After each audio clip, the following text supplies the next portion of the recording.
up and ready to go tonight, so you can watch the game for free tonight on KDSJ-TV through our YouTube channel and Facebook Live as we bring in the other part of the communications tonight. It is Clayson Davis over there with KDSJ-TV, and thanks a lot, Clayson, as we get in ready for game number 5 of the Spearfish Spartans season. Yeah, thank you, Cody. Again, glad to be at home. We've been on the road for the past 3 weeks as the Spartans completed a 3-game road trip, went 2-1 in those games, and I think everyone's excited to be back here at Lyle Hare Stadium for homecoming. As the Spartans get ready to host the Huron Tigers tonight, we welcome you into the Monument Health Orthopedics and Sports Medicine broadcast booth. As Monument Health Orthopedics and Sports Medicine, the official sports medicine provider to several area high schools in the Black Hills and northeastern Wyoming, as we broadcast live here from the Lyle Hare Stadium press box, looking down on a beautiful field here at Lyle Hare Stadium, as the Huron Tiger crowd will be on the opposite side as they get settled into their bleachers over there. And just below us is the Spearfish Spartan faithful and the rest of the fans in the stands tonight as we get ready for a 6 o'clock kickoff. Again, thanks to Monument Health for setting us up here in the broadcast booth, where we have everything set up from radio to TV to graphics and all the stats and a whole lot more over the next few hours. The Huron Tigers under head coach Drew Strand and the Spearfish Spartans under head coach Tom Teason will get thoughts from Coach Teason coming up right here on KDSJ Sports this evening, as Clayson Davis was able to catch up with him yesterday, and we'll hear from the first-year head coach of the Spearfish Spartans, Tom Teason, as part of our Laying the Foundation segment being brought to you by Heiserling Concrete, all part of the pregame show tonight right here on KDSJ and KDSJ-TV. We'll be back with Coach Teason in 1 minute.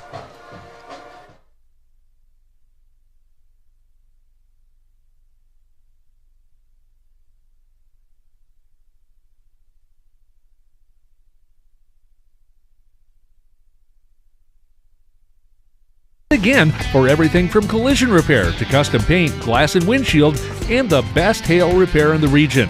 They're preferred by most insurance companies and work with all of them. Jake's Collision Repair of Spearfish and Sturgis. Give them a Google today for the best repair on your vehicle, guaranteed.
And welcome back to the Jake's Collision Repair pregame show. Clayson Davis here with you. It's time to lay the foundation. Brought to you by Heiserling Concrete. Give them a call at 210-2320.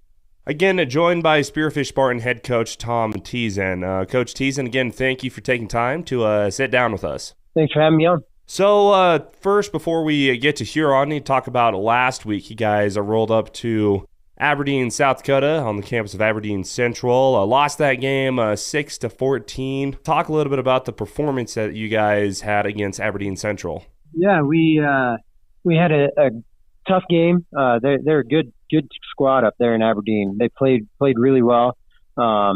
They really brought it, and they're a good team. They've played a very tough schedule so far, so we knew that they were going to be guys that we had to battle with. They were probably the biggest, toughest guys up front that we've seen all year. And I was really proud of how our guys kept responding. We'd face some adversity, and our guys kept battling back. And enough that we gave ourselves a couple shots to come away with the win, and just things didn't really fall our way, and that happens sometimes. And hats off to Aberdeen for capitalizing on a lot of those things and playing a great game. So looking forward to possibly seeing those guys again in the postseason. What did Aberdeen Central do so well that gave you guys fits last week? Well, they controlled the line of scrimmage on us pretty well. They played really good mistake-free football. They controlled the clock. They didn't give us any chances to capitalize on anything. So they just played very sound football. And anytime you can play sound football, you've got a chance to keep yourself in the game. So they did a great job of that. What did you and your team learn from that loss to Aberdeen Central a week ago? I think we've been doing a good job of believing in ourselves, in our teammates, believing in our teammates, and now we're starting to transition that to believing in ourselves. And we've kind of gotten away with some sloppy football as far as mistakes and penalties and some mental errors, and not having that discipline. So I think that kind of drove home that we need to put a complete game together, that we have to be very disciplined and not let mistakes snowball, and keep ourselves in the game that way. Turning the page to Huron tonight here on the Jake's Collision Repair pregame show with the Laying the Foundation segment brought to you by Heiserling Concrete. Any injuries that you guys had to deal with this week? At Aberdeen, one of our quarterbacks, Jack Coat, suffered a concussion and a spinal shock. So kind of a little bit scary moment for us all there with his spinal shock, where it kind of is like a concussion on your spine, and has some things that are scary to deal with. He just got cleared yesterday and is in pure concussion protocol now. So that's good to hear. But other than that, we're healthy and, got your normal wear and tear throughout the season, but we're basically ready to roll. How does it feel to finally be playing a home game, as this is just the second home game you guys have had so far this season? It's always fun to play at home. You don't have to travel, which is nice. It doesn't interrupt your schedule. And then getting to play in front of our fans and our crowd that has been great this year supporting us is always a huge advantage. How has your team taken into this week's worth of prep, especially with homecoming festivities that have been going on all week? Normally, homecoming week is a typically bad week of practice, and you can tell that something's going on. This week, we just finished our last practice this morning practice, and I honestly couldn't tell you that it was homecoming week all week. We had a great focused week of practice, and these guys are hungry to prove that Aberdeen was kind of not who we want to be, who we want to represent, and that we can play at a higher level than that. So I think they're ready to go against Huron. Talking about the Huron Tigers, what do they do so well on offense and on defense that you guys have to prepare for? They've got a lot of great weapons on the outside. Their passing game is very strong. So what we're going to try to do is really force them to pass. If we can control that line of scrimmage, get them to pass, we know what to expect. Our defensive staff has done a great job of coming up with a game plan to prepare for that, and hopefully take advantage of what they do well and turn it into one of our strengths. And finally, Coach, what are your keys to the game to beat the Huron Tigers tonight? Something I needed to do a better job with last week is staying on my game plan, staying with my schedule. I've got a schedule of, here's what I want on first down, here's what I want to, and staying with that, not panicking and believing in the system is something that I learned from last week, and is going to be a key to the game. And, having our athletes make plays in space. Our athletes versus their athletes is what it's going to come down to. And hopefully we can make more plays than they do. Awesome. Well, Coach Teason, thank you for sitting down with us here at the Jake's Collision Repair pregame show, and good luck tonight. Thank you. As when we come back and continue with our Jake's Collision Repair pregame show, we'll look at our matchup menu brought to you by South Dakota Beef Logic. That's up next and more as we continue through our pregame show here on KDSJ.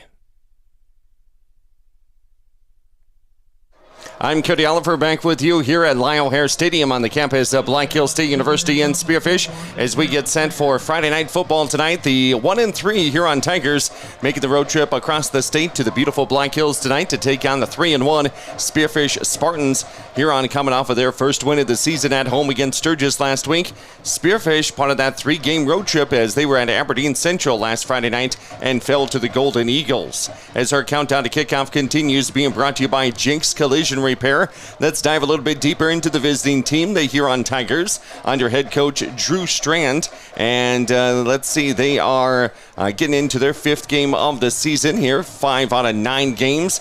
Last year, they lost in the first round of the playoffs to Yankton as they get shot out there 17-0. They come into this game 1-3 on the season, suffering losses to begin things at Yankton 60-0. Then they lost to Pierre 48-6, and they lose to T-Area 41-14. So pretty tough schedule the first 3 games for the Huron Tigers. And then they took on Sturgis last week. It was the Tigers' homecoming, and they capped it off with a victory 28-27, forcing overtime. And then they got the job done in overtime with a touchdown and a point after. Sturgis, on their side of things, they went for the 2-point conversion and failed. So just like that, the Huron Tigers get the victory last week, 28-27. Huron right now sits number 8 out of the 11 teams in Class 11 AA. They're 1-3 on the season. They're 0-2 on road trips this year. They're averaging only 12 points per game, and they're giving up about 44 points per game. Last week, a lot of penalties in that game that started an hour late because of the Sturgis Scooper bus breaking down on I-90 on the way out there. So Sturgis and Huron both had their fair share of penalties last week. And head coach Drew Strand was able to catch up with our own Clayson Davis. And Clayson, you have some more thoughts on the scouting report for the Tigers?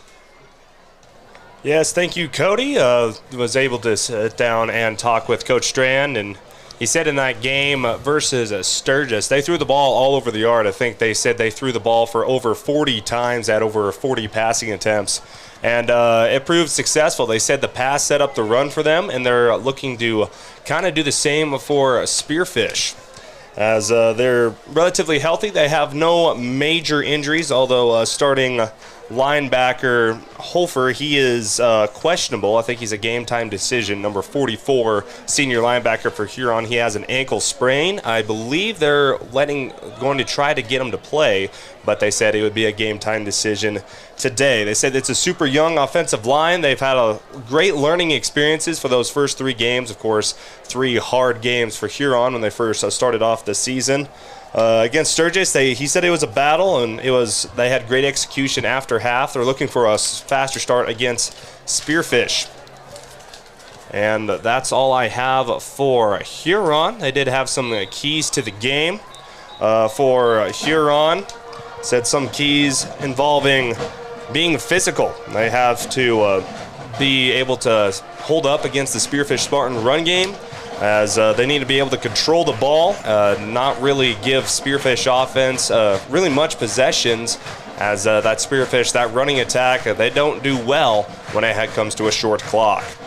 And most importantly, control the quarterback run game. Spearfish, they've had 2 dynamic quarterbacks in Jack Coet and Thomas Hughes. Coet out with injury today with concussion, but Thomas Hughes, as we've seen throughout the year, he's been able to get outside the pocket and run the ball very well. So those are the keys for the Huron Tigers.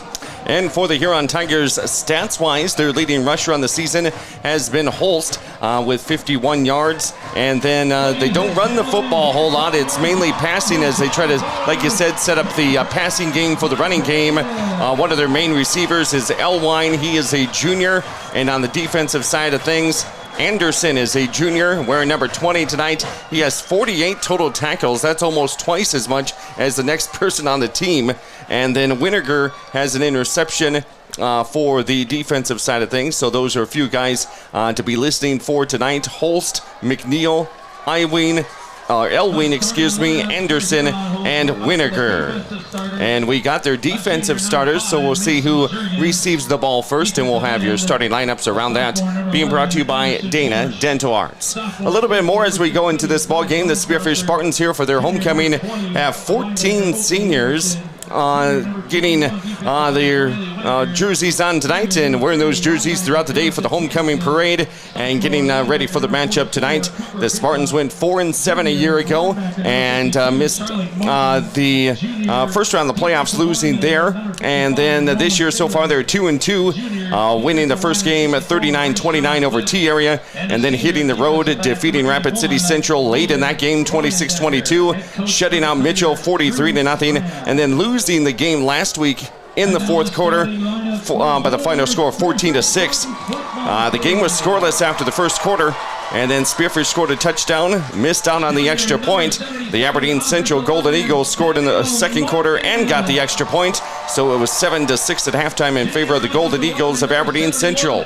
Then in the third quarter, nobody scored, so it was still 7-6 after 3, and in the fourth quarter, Aberdeen Central able to get a touchdown and the point after to make it 14-6, and that would be your final score a week ago. Clayson Davis was there in Aberdeen as the Golden Eagles down the Spartans 14-6. Aberdeen Central got their first win of the season. Spearfish suffered their first loss. Both of these teams, the Huron Tigers and the Spearfish Spartans, play in Class 11 AA. The number one team in the state this week, just like last week, is the Watertown Arrows, and second is Brookings, third is Pierre, fourth is Yankton, and fifth is the Spearfish Spartans. So the Spartans come in there in the top 5 for Class 11 AA. And coming up, we'll have your matchup menu as well as your starting lineups and the kickoff coming up in about 7 minutes, live here from Lyle Hare Stadium at Black Hills State University in Spearfish. We'll be back after these on KDSJ Sports. No matter what life throws in your direction, Dana Dental Arts and Spearfish reminds you to make you and your family's dental health a top priority. Putting off small problems now can lead to big ones later. We are small enough to feel like family, but big enough to bring you the latest technology. Before your lives get too hectic with school, sports, and other extracurricular activities, schedule a comprehensive exam now. We love our patients. Celebrating 50 years of dentistry in Spearfish. Let our family care for your family. Monument Health Orthopedics and Sports Medicine is here to help you make your comeback. In order to perform your best on and off the field, your body needs to stay hydrated. Watch for signs of dehydration such as decreased energy, poor coordination, or muscle cramps. Remember that hydration comes from everything you consume, not only from beverages, but also from food. Sports drinks are also beneficial as they contain carbohydrates, sodium, and potassium. Nutrition experts at Monument Health can help athletes of all ages and skill levels understand their fueling and hydrating needs. You see them everywhere. That's because Heinzerling Concrete of Spearfish is the most trusted name for everything from driveways, sidewalks, decorative stamp patios, and of course, foundations. Heinzerling Concrete is proud to support the activities that help our area youth build their foundation for future success. Whatever the job, Heinzerling Concrete is the name you can trust. Google Heinzerling Concrete in Spearfish or call 210-2320.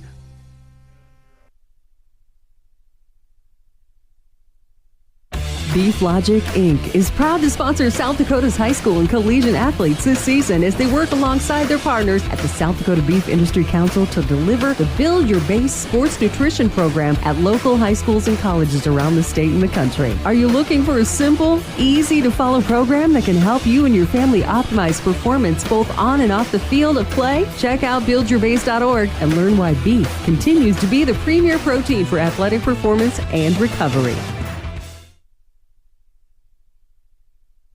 You just got a quote from a company and are now being billed for not choosing them. Many contracts have what's referred to as a contingency agreement. These typically state that if you don't go with them, you, after insurance has approved the repair work, will be charged a percentage of the job they quoted. Ask up front if they charge to provide an estimate. Never sign anything that you haven't fully read.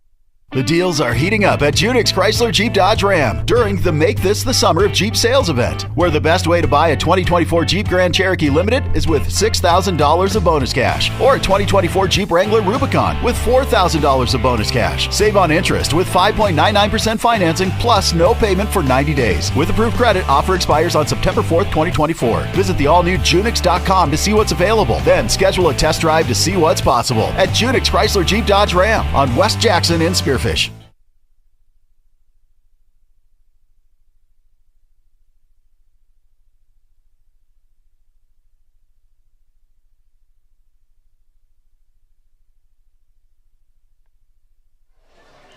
It's the beginning of the second half of the high school football season, featuring lots of homecoming games this weekend. For some teams, the road gets a little easier here in the second half of the season. For others, business is about to pick up.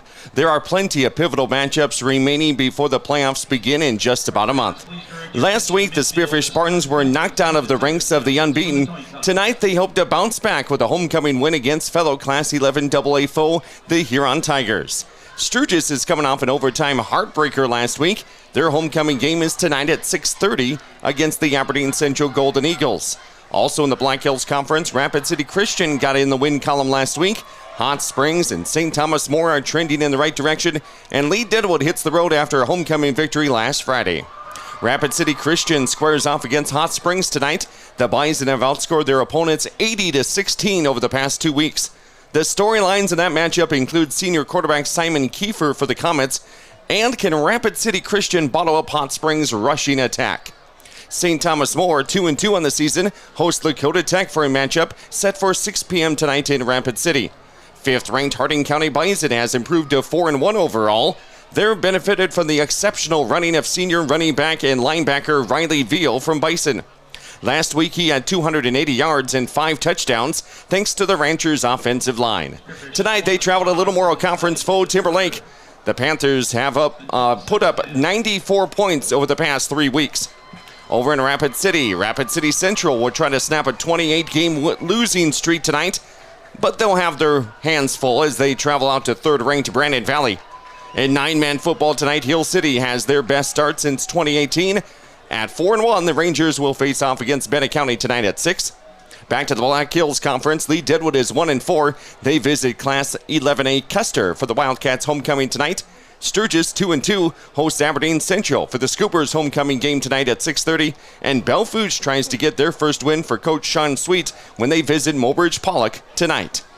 And here's a rundown of other games tonight in our matchup menu presented by Beef Logic. Look at the other matchups, including Lakota Tech and St. Thomas More. Second-ranked Brookings is at Sioux Falls Roosevelt. Number 4 Sioux Falls Jefferson is at 5th-ranked O'Gorman. Rapid City Central is at number 3 Brandon Valley. Lee Deadwood is at Custer in a Black Hills Conference matchup tonight. Number 1 Watertown is at Douglas. Faith is at Dupree. Huron is here, and number 5 Spearfish tonight. Kickoff just moments away. Number 1 Harrisburg is at Rapid City Stevens. Jones County visits Phillip.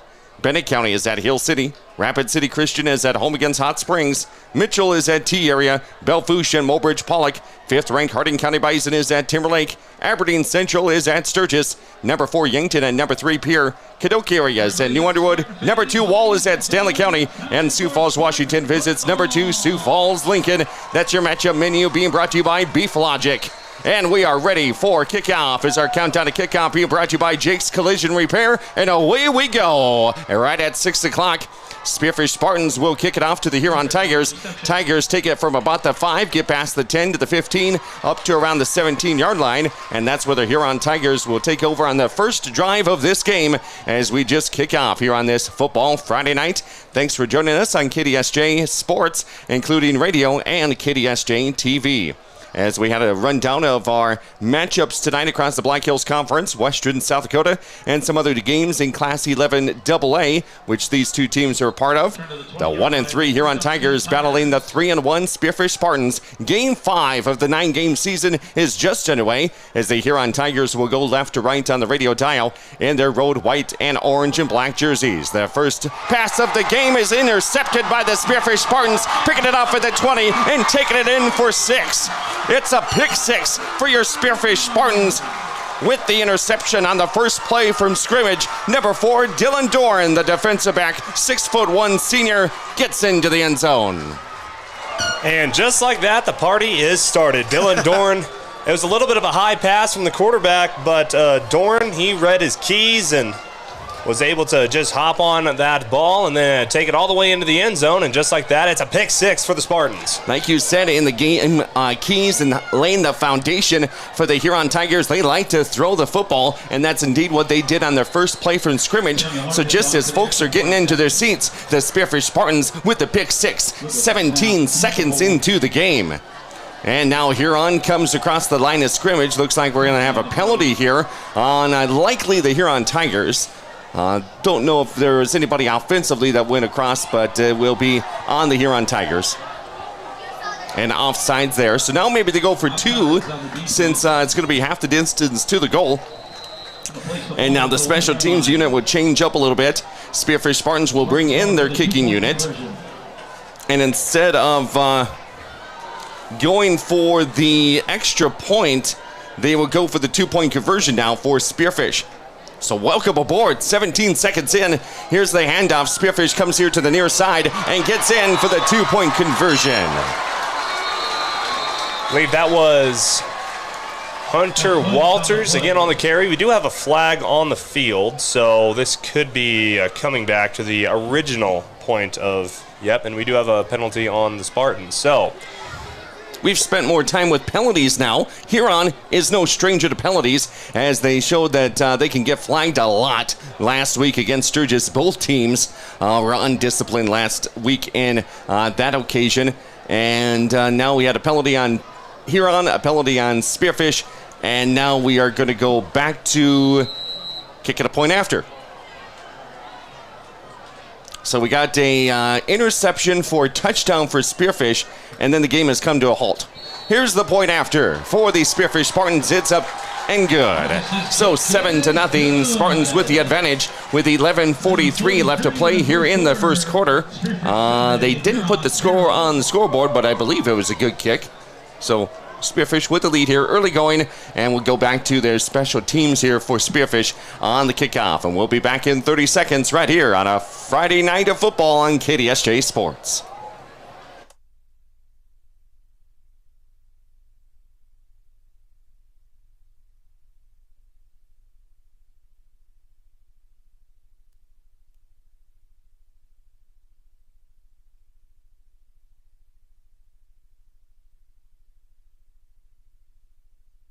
Satisfied customers return again and again for everything from collision repair to custom paint, glass and windshield, and the best hail repair in the region. They're preferred by most insurance companies and work with all of them. Jake's Collision Repair of Spearfish and Sturgis.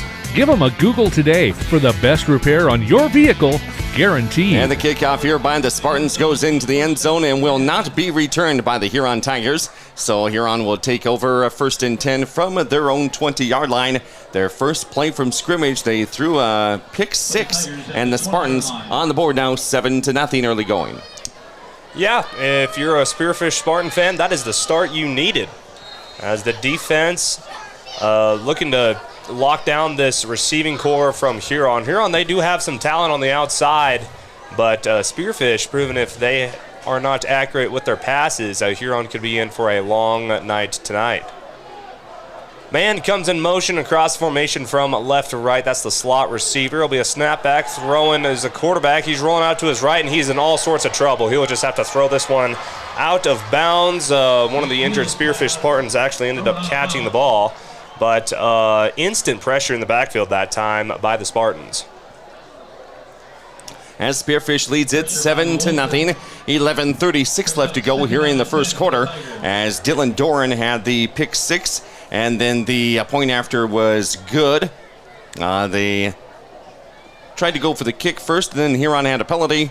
Then Spearfish tried to go for the 2-point conversion, and then they had a penalty on Spearfish, and then we ended up kicking the extra point.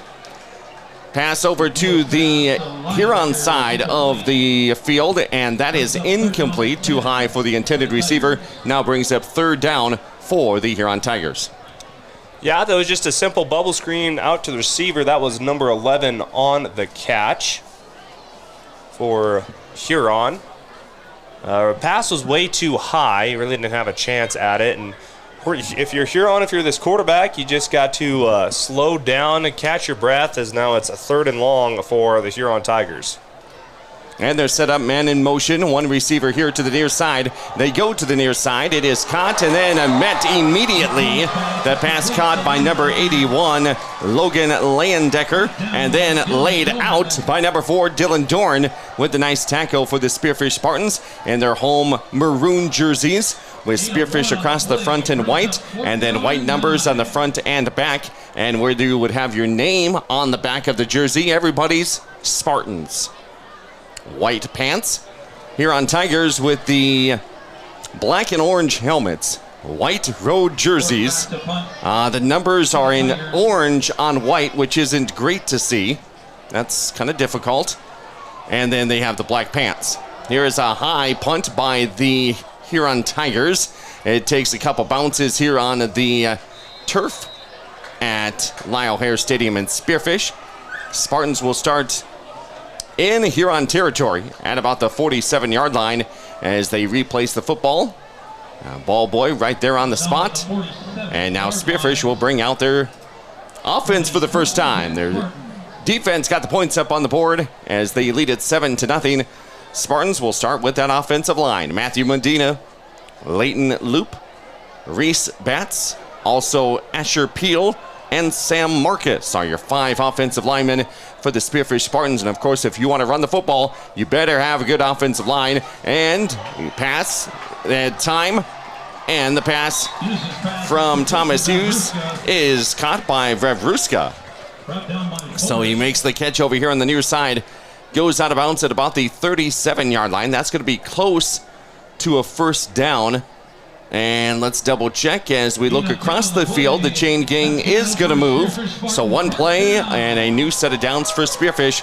Quarterback Thomas Hughes, 6-foot sophomore, 155 pounds, out of the shotgun. And he will delay handoff. Gives it to Hunter Walters, one of the 3 running backs. And Hunter gets across the 37 to maybe the 36. We'll see where they place it. Actually, back to about the 37.5, so lost a little bit of yardage there. Wide receivers will be Dylan Doran and Carson Sayre. And Cade Vrevruska will be the 3 receivers that start today for the Spearfish Spartans. The backfield of Hunter Walters, Evan Wilson, and quarterback Thomas Hughes going for the shotgun once again. He'll hand it off this time. Some open room here for Evan Wilson. Wilson gets across the 35 inside to about the 34-yard line before he's tackled there. Winiger with the tackle. He has 1 interception and a sack on the season as well. Good defensive player. One of the 2 that we featured in our scouting report on the Huron Tigers earlier. It's going to be 3rd and 8 for Spearfish as they go right to left in the maroon and white jerseys on homecoming night 2024. Underneath the lights here in Lyle Hare Stadium. And this snap or back to the quarterback, then spins around as Hunter Walters as he got the handoff and then loses about a half yard to a yard there. Good attack there by the defense of the Huron Tigers as they bend and don't break. Spearfish got 1 set of downs here, and then the drive comes to a halt. Yeah, on 3rd and long, it was interesting to see Spearfish go with a run play, especially straight up the middle. It looked like a zone read between Walters and the quarterback Hughes. Defense was not fooled as they had linebackers and gaps waiting for Walters, and now they're going to have to punt. And no, they're actually going to fake it. There goes Sam Marcus on the outside. He's going to get the first down, lowers the shoulder, and the punter, Sam Marcus, he gets the first down for the Spearfish Spartans. Good job there by Samuel Marcus. He's a junior. Placed in different positions, kicker, punter, and runner right there as goes with the fake, and it paid off as the Spartans go into their bag of tricks and get a first down inside the 30-yard line to about the 28-yard line. That's where Spearfish will set up as the Spartans bring in number 42, Marcus Medina.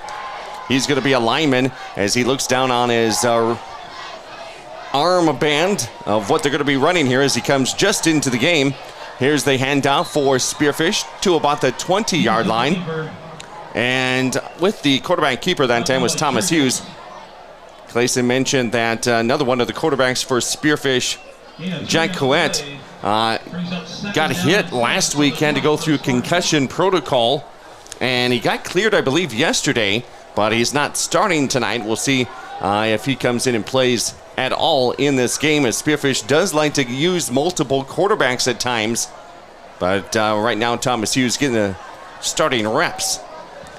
Yeah, it is nice to see Thomas Hughes. I think that's why they started off with the pass early, because Hughes is known more as the quote-unquote running quarterback, and trying to get him going in the passing game as he drops back to pass now. Here's Hughes, and there's a penalty flag on the field right there around probably where holding would be. Hughes on the keeper gets back to about the 20-yard line, and then we'll start things off with the, I think, fourth penalty of the game so far.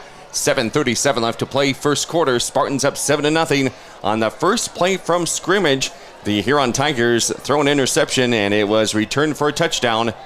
Pick 6 there by Dylan Dorn. As the officials will move the Spartans back some yards, the mics are not being used by the officials, so we just go with their hand signals, and hopefully we're all on the same page. We'll recognize those officials coming up soon in our in our Law on the Field segment tonight. And let's see, one of the guys tying his shoes. Spearfish football, it'll be 2nd and 17 as they're backed up at the Huron Tigers 30-yard line. So after that 5-yard penalty, it's 2nd and 17. Spearfish out of the shotgun. Hughes throws it over here to the near side. It's caught, and then getting some extra yardage inside the 25 to about the 23-yard line. That's Dylan Doran, one of the 3 wide receivers set up in that formation. This 6'1", 200-pound senior, one of 14 seniors on the squad, gets the reception there and gets about 6 yards of yards after the catch. And now it'll be a 3rd and 11. The play clock is down to 17 seconds as the quarterback Hughes looks over to the sideline, and some of the players are holding up cardboard signs of what they're going to go with. And now 5 to go on the play clock. Spearfish going right to left. 3rd down play. Here is Hughes looking to throw, and he's got a man, but it overthrows him. And 2 Huron Tigers were in good coverage there in the secondary as the ball goes incomplete to bring up 4th and 11 from the Huron 24-yard line. Well, does Marcus have it in him to kick a 41-yard field goal? As they debate whether to go for it here on 4th down. They faked that punt a little bit ago. I don't believe Marcus can kick a 41-yard field goal, but who knows? We'll see what the formation will be here for Spearfish with 6.5 minutes left to go, first quarter. No, they're going to go for it on a 4th and 11. So let's see if they can pick it up. It could just be a pooch punt. No, they're going to go to pass. And it's up in the air. Hughes has another man on the other side of the field, but this goes incomplete, and Spearfish will have a turnover on downs. Let's recognize our game officials tonight. It is the Law on the Field, being brought to you by the South Dakota Attorney General's Office, Division of Consumer Protection. And we have our officials out on the field tonight. The one man in the white hat, and then 4 other officials. And we'll recognize them as part of our Law on the Field. They are Genevieve Dement Osborne. She's out there along with Steve Hilton, Jed Mazone, Tanner Tucker, and Bradley Tucker. As the Huron Tigers go to the run this time, they go from the 24 up to about the 29-yard line. So a game of 5 on the first play of this 3rd drive for the Huron Tigers.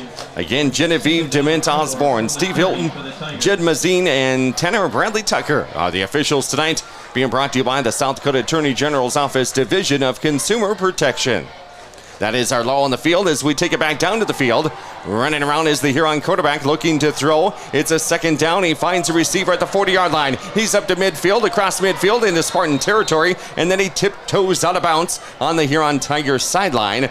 And no penalty flags on the Lyle Hare Stadium field, and it's going to be a new set of downs, a 1st down, and into Spartan territory go the Tigers. Yeah, that was just another rollout pass from the quarterback, McNeil. I do like Huron rolling their quarterback out early in this game, trying to get away from the Spearfish rush, gives them a little bit more of an open pocket. And when the linebacker came up to make the tackle, he just threw it down the sideline for a big game. Here comes the Huron Tigers, 1st and 10 from the Spartans 46-yard line. And coming over here to the near side and then getting swung around and out of bounds is number 9 for the Huron Tigers. And that is Thackeray Henson, the running back, 5'9" junior, getting the carry there for Coach Strand's Huron Tigers as he gains about 7 yards on that first down play. I do like Huron trying to establish the run early. As in the pregame, I was able to talk to Huron's head coach, and he said they want to set up the pass to set up the run, but now I think the opposite it holds true as they've been running the ball very well on this drive. We want to say thanks to some of our sponsors tonight, including Jake's Collision Repair with a location right here in Spearfish. Thanks to Monument Health Orthopedics and Sports Medicine. We want to say thanks to Heiserling Concrete as they laid the foundation in the pregame show for both of these teams. Our matchup menu is being brought to you by Beef Logic and the South Dakota Beef Industry Council. And also thanks to Dana Dental Arts, where a beautiful smile is always in style. 1st and 10 here for the Huron Tigers in the first quarter, 5:17 left to go. And the quarterback throws it towards the end zone, and it is either picked off or a touchdown. We'll see. And it is going to be picked off by the Spearfish Spartans. That was indeed a 50-50 ball. Did not know who had control of it until the officials came over and piled number 5 for the Spearfish Spartans out of there. And that's Carson Sayer with the interception. The DB, 6'1", 180-pound sophomore, picks it off. Unfortunately, it's going to be down around the 1-yard line. Yeah, Sire, he's been doing a good job these past few weeks. He's been holding up on his own from that cornerback position. Of course, the all-star athlete Dylan Doran on the other side. Everyone hasn't been really wanting to throw him the ball on defense, as we saw earlier with that pick 6. But Sire went up and high-pointed the ball. Again, it was a 50-50 ball, as you stated, Cody, and Sire won the battle. So that brings up Spearfish 1st and 10 from their own 1-yard line. Huron Tigers trying to get the safety, but Spearfish just gets out of the end zone and back to around the line of scrimmage. Running the football there, number 6, Hunter Walters, the running back for Spearfish. One of a couple of running backs that start in this game for Spearfish. And of course, Thomas Hughes can run himself as the quarterback. Spearfish coming off of a loss last week, 14-6, where they just could not get their offense going. So far in this game, the offense hasn't been shining either, as the 7 points on the board has been thanks to their defense with a pick 6. This time they get the ball up across the 5 to about the 10-yard line and getting some positive yards and a new set of downs for the Spearfish Spartans. And it'll be 1st and 10 now from the, about the 11-yard line. 4:25 left to play here in the first quarter. As you're listening to the game on KDSJ Radio, watching it, hopefully, maybe online, for free at KDSJ-TV. That's through our YouTube channel and Facebook Live. Clayson Davis with all the footage over there and the graphics. We got Paul James up above us on the upper deck of Lyle Hare Stadium press box. He's taking care of some of the camera angles, and that's all over there on KDSJ-TV. Timeout taken by the Spearfish Spartans. You get 3 timeouts per half, so use them or lose them. 4:03 left to play in the first quarter. We'll take a timeout ourselves here on KDSJ Sports. We'll be back in 30 seconds.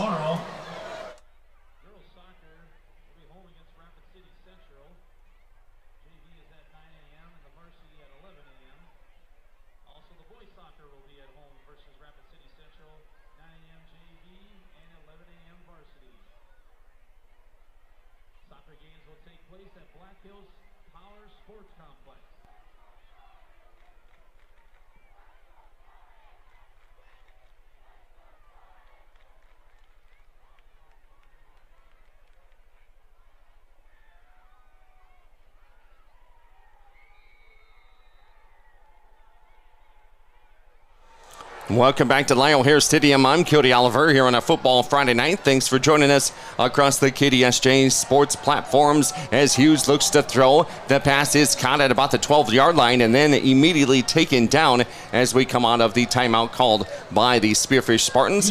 Making the catch that time for the Spartans, number 42.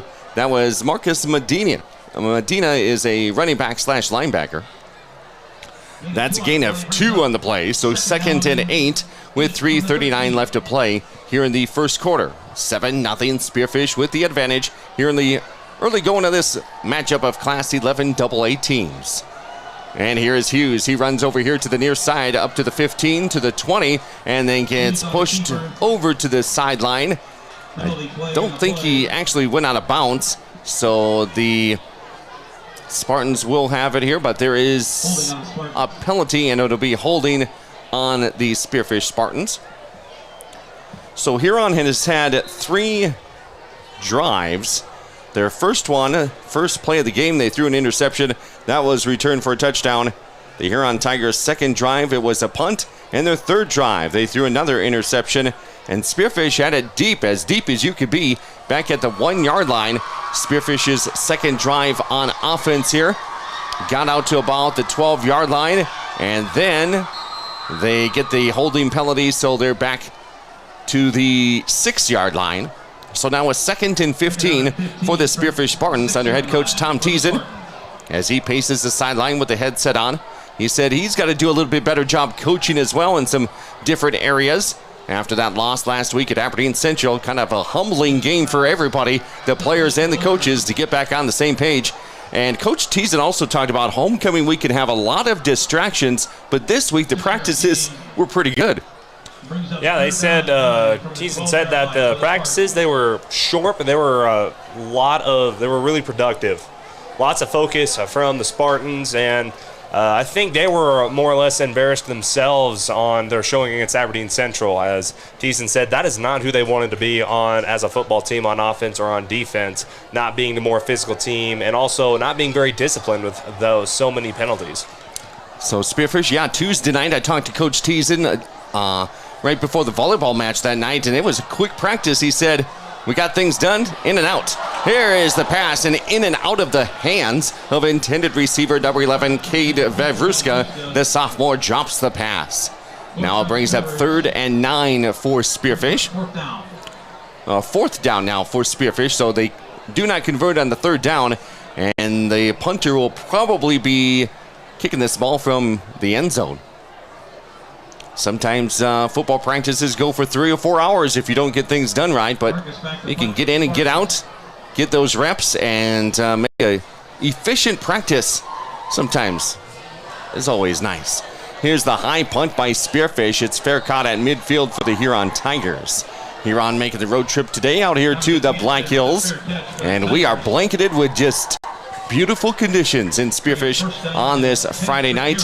No precipitation in store. Of course, the field is a turf field, so it is in prime condition as always. Right now in Spearfish, it is 80 degrees.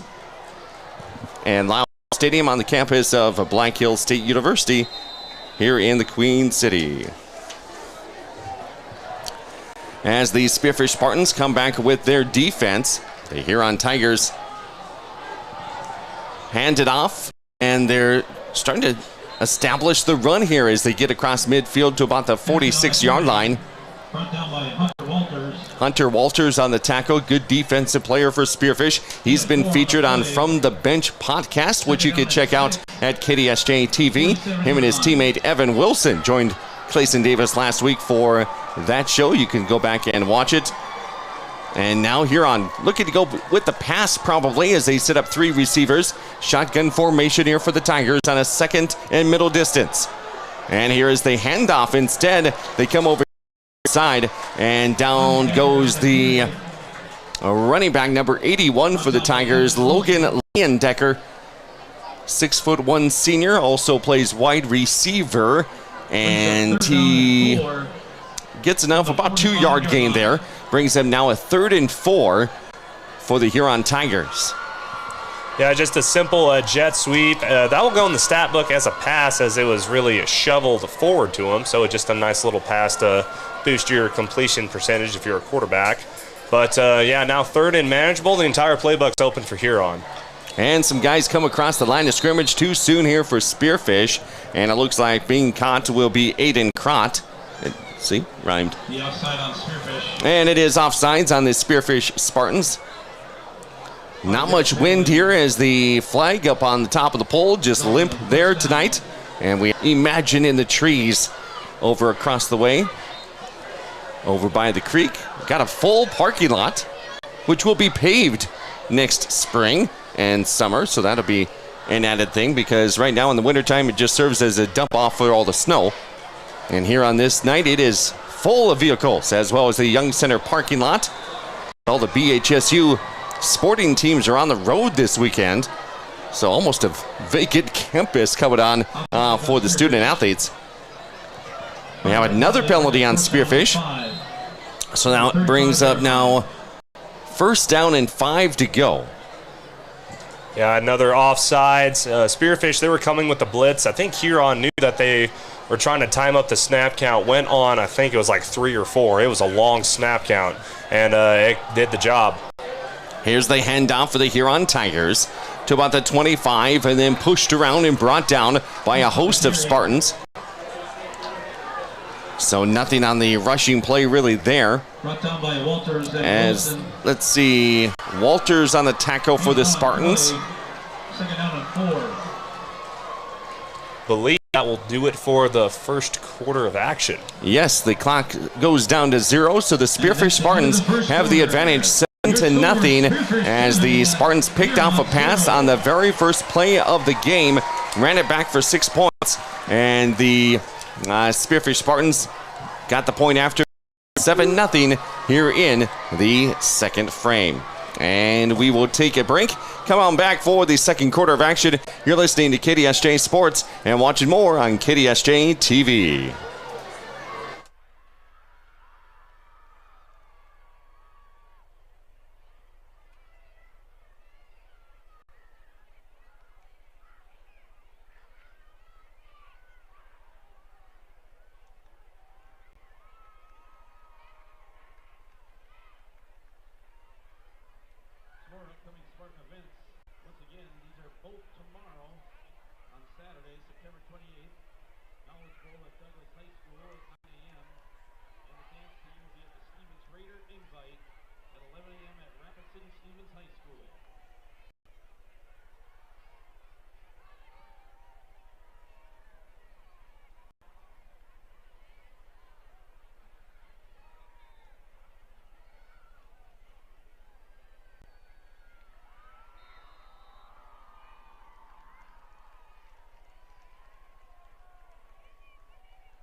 And the Huron Tigers come out of the quarter break and go with the throw, and that will be caught by the Huron Tigers.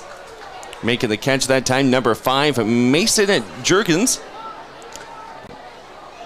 And 5'11", 185-pound junior. Now they're going to set up Blake Elwing, one of the guys that we talked about in the pregame show as part of our Huron Tigers scouting report. He's set up on one side as a wide receiver. Have another receiver here on the near side. That's Anderson Porsche. And the handoff will go to Thackeray Hansen, the running back for the Tigers. And he'll get a couple yards here. Maybe a beneficial spot there. So gain of 3, 2nd and 7 now for Huron as they're methodically driving that ball down the field. They had good field position to begin this drive in Spartan territory, and now they're down inside the 25. Here's the option over to the far side, and Spearfish Spartans did a nice job reading that option all the way over to the side and tackling the running back for a loss. Yeah, it was a good job by the Spartan defense. This time trying the perimeter was Huron, but Spearfish, they stayed disciplined. End man on the line of scrimmage. He forced rush, and then the safety rolled up to make the tackle for a loss, I do believe. Spearfish Spartans looking at improving on a 4-7 season where they lost to Pier in the first round of the playoffs last year. They already have 3 losses as they play game number 5 under first-year head coach and former Spartan himself, Tom Teason.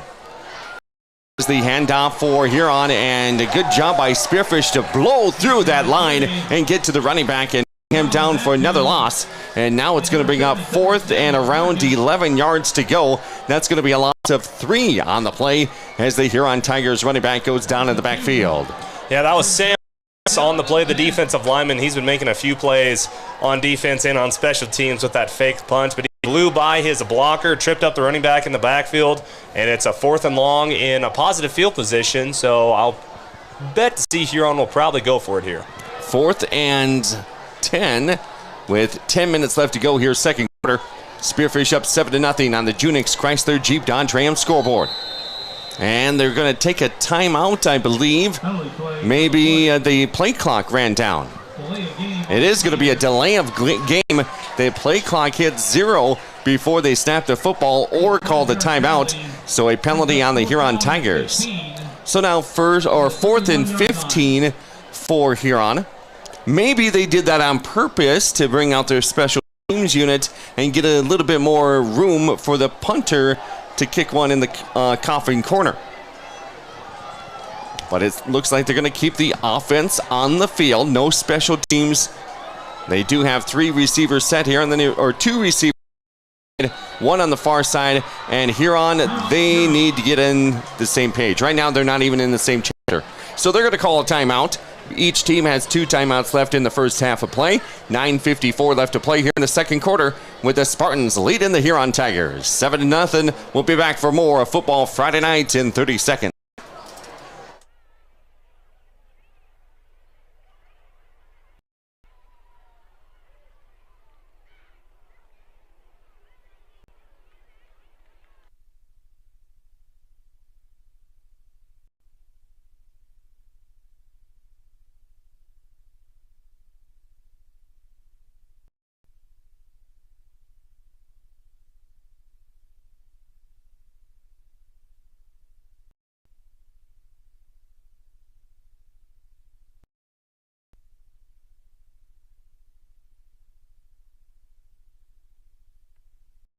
Thanks for joining us tonight on KDSJ 980 AM, 103.5 FM, KDSJ980.com, the KDSJ Sports mobile app, which you can download for free wherever you get your apps.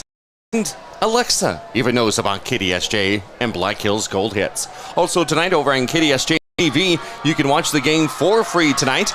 Check it out there on YouTube channel and Facebook Live. Clayson Davis with the controls over there. Here we go on a 4th down and 15 to go for the Huron Tigers. They're still going to go for it. They throw it up in the air, and this one will go out of bounds. Sideline, there will be a turnover on downs. So whatever that timeout was all about, they didn't capitalize on talking about going over that 4th and 15. Instead of punting it, the Huron turned the ball over on downs. Yeah, just another simple rollout, getting the quarterback outside the pocket. Spearfish came with a blitz up the middle again, but the quarterback, McNeil, was able to escape to the outside.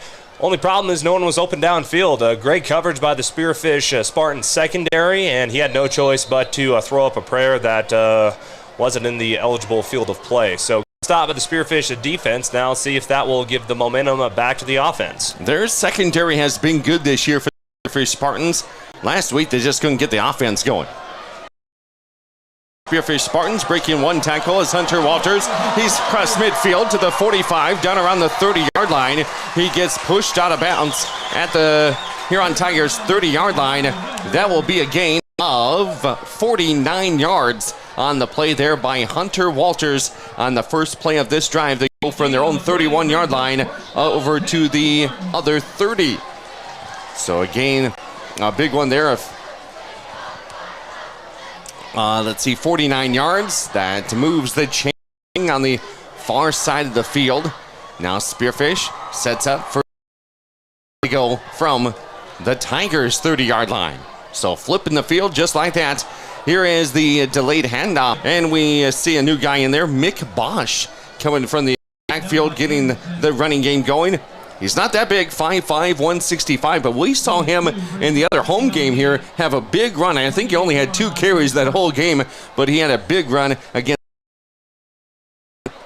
Yeah, Mick Bosch only had 2 carries in that T area game. Actually, what ended up being Spearfish's leading rusher in that game as well. He's been getting more playing time throughout the year. They're trying to use him in different ways. I know they had a few passes thrown to him last week, but Mick Bosch must have been proving himself in practice because he's getting some time in for Hunter Walters here now. Trip receiver set here for the Spartans, 2 on the near side, 1 on the far side. All those receivers are just going to play blockers right now as they hand it off to Bosch again. So I go with a couple times, and now coming back in for Spearfish is Hunter Walters, their lead running back as he into the game. We'll see if Spearfish sets up the pass a little bit more to Vavruska, or maybe, let's see, Dylan Dorn. He has had a catch tonight, but it was on the defensive side. We had a pick 6. And that's how Spearfish is leading this one 7-0 in the second quarter. 8:18 left to go. Here is the quarterback. They will hand it off, and it goes over to Evan Wilson.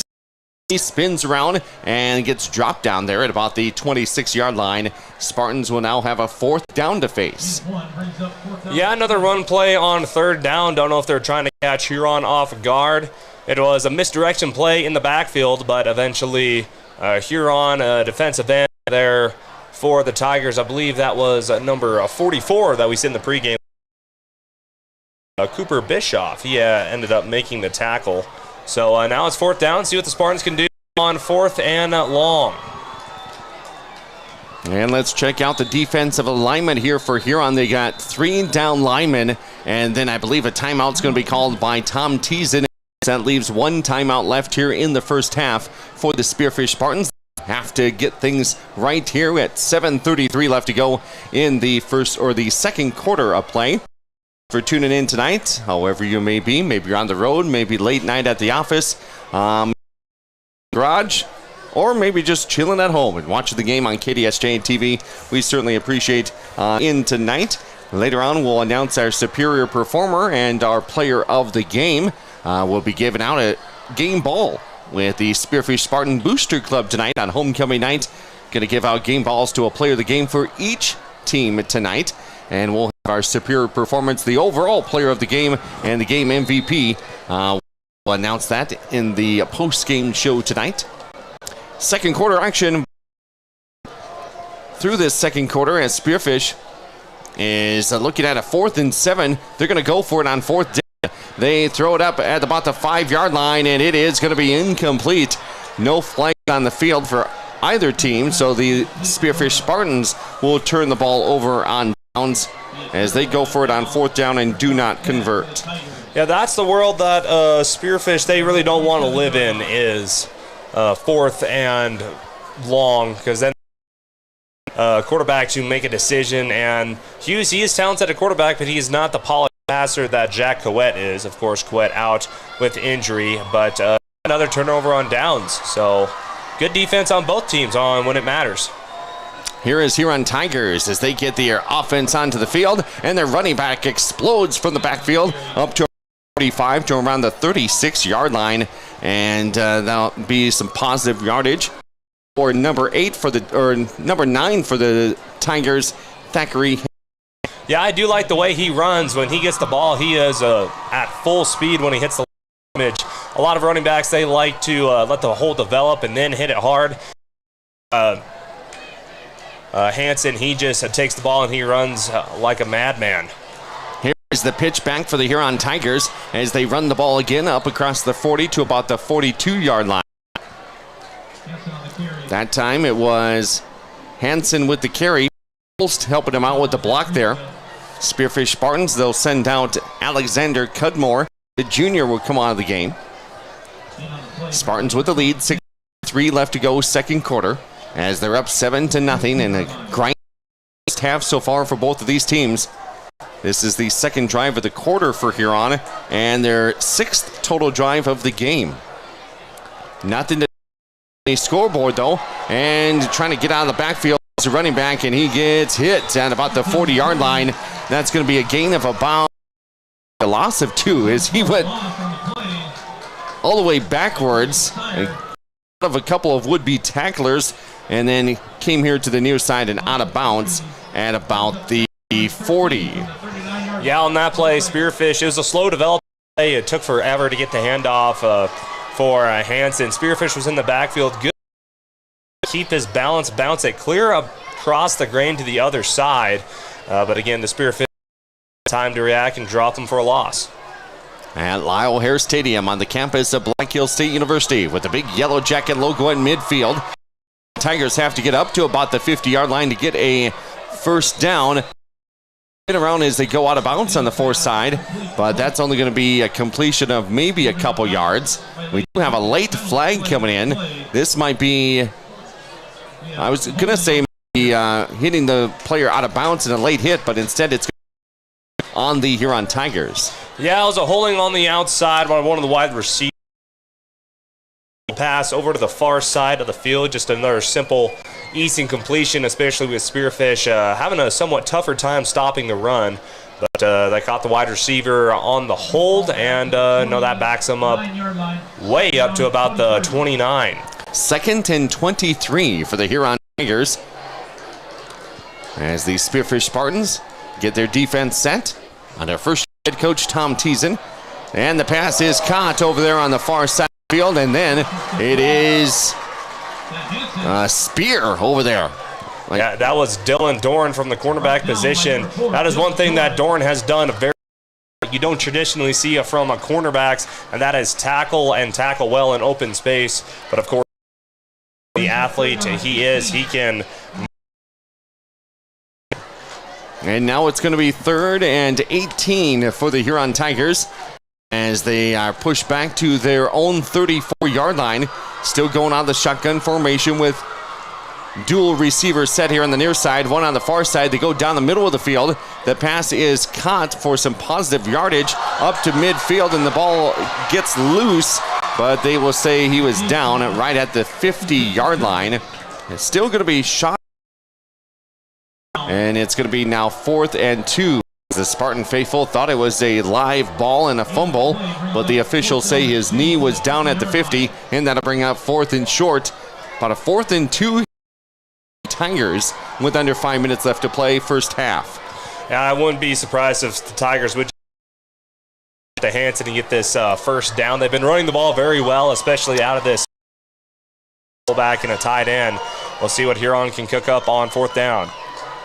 4th and short. Spearfish has got to be good on defense here, and they are as they stuff them, and we have another turnover on downs.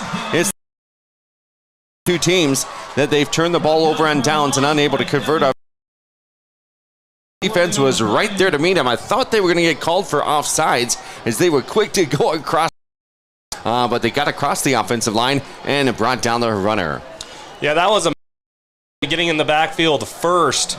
Looks to be an illegal motion, or here on, of course, that will be declined by Spearfish. But yeah, it was Medina for Spearfish. He was the first one to get in the backfield. He didn't make the tackle, but he made the running back stop his feet, and that gave enough time for the Spartan to tackle the running back for no gain.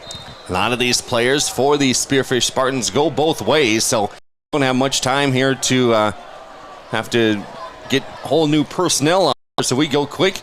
The defense pretty much turns around and is at the offense here at mid. Spearfish hands it off here to Walters, and Hunter couldn't quite get enough for any positive yardage here for Spearfish as they get the offensive play in from the sideline. This looks like it's pure chaos because there's two players holding up cardboard plays, and then the players have armbands that they look down on. Then they go into the huddle. Meanwhile, one side for Spearfish didn't even go into the huddle, so maybe he won't even down. Who knows? That man in motion is Carson Sayer, and instead it's on Tigers with the sack. The wide receiver had nothing to do with that play, and the offensive line didn't have much to do with it either. Was on the attack and brought down the quarterback. Yeah, on that play, I don't know if it was a read play or what it was, as Hughes was getting off. I believe the dive was open to the running back Hunter Walters, but the ball, he realized he didn't make the correct read as he was dropped for a pretty big gain. Now it's 3rd and 16, a loss of. Tigers bring up a couple more to the box as they get out. The quarterback just released it in time. Hughes finds a receiver up across midfield, bounce at about the 46-yard line, and they will throw a flag for a late hit for the Huron Tigers. They're kind of jammed up between a couple of guys. 2 Huron Tigers were trying to bring down Spearfish, held on to him for a little bit necessary, and then one of the Spartans was pleading his case, and that late flag comes in and likely to be a late hit on the Huron Tigers.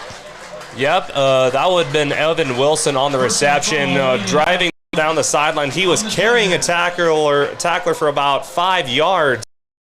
He was eventually forced out of bounds, and the tackler, I didn't know if he knew he was out of bounds or he was carried for 5 yards, but ended up taking him down to the ground after the play was blown down. 15-yard penalty, and Spearfish, that's a first down. See if what they can do with it.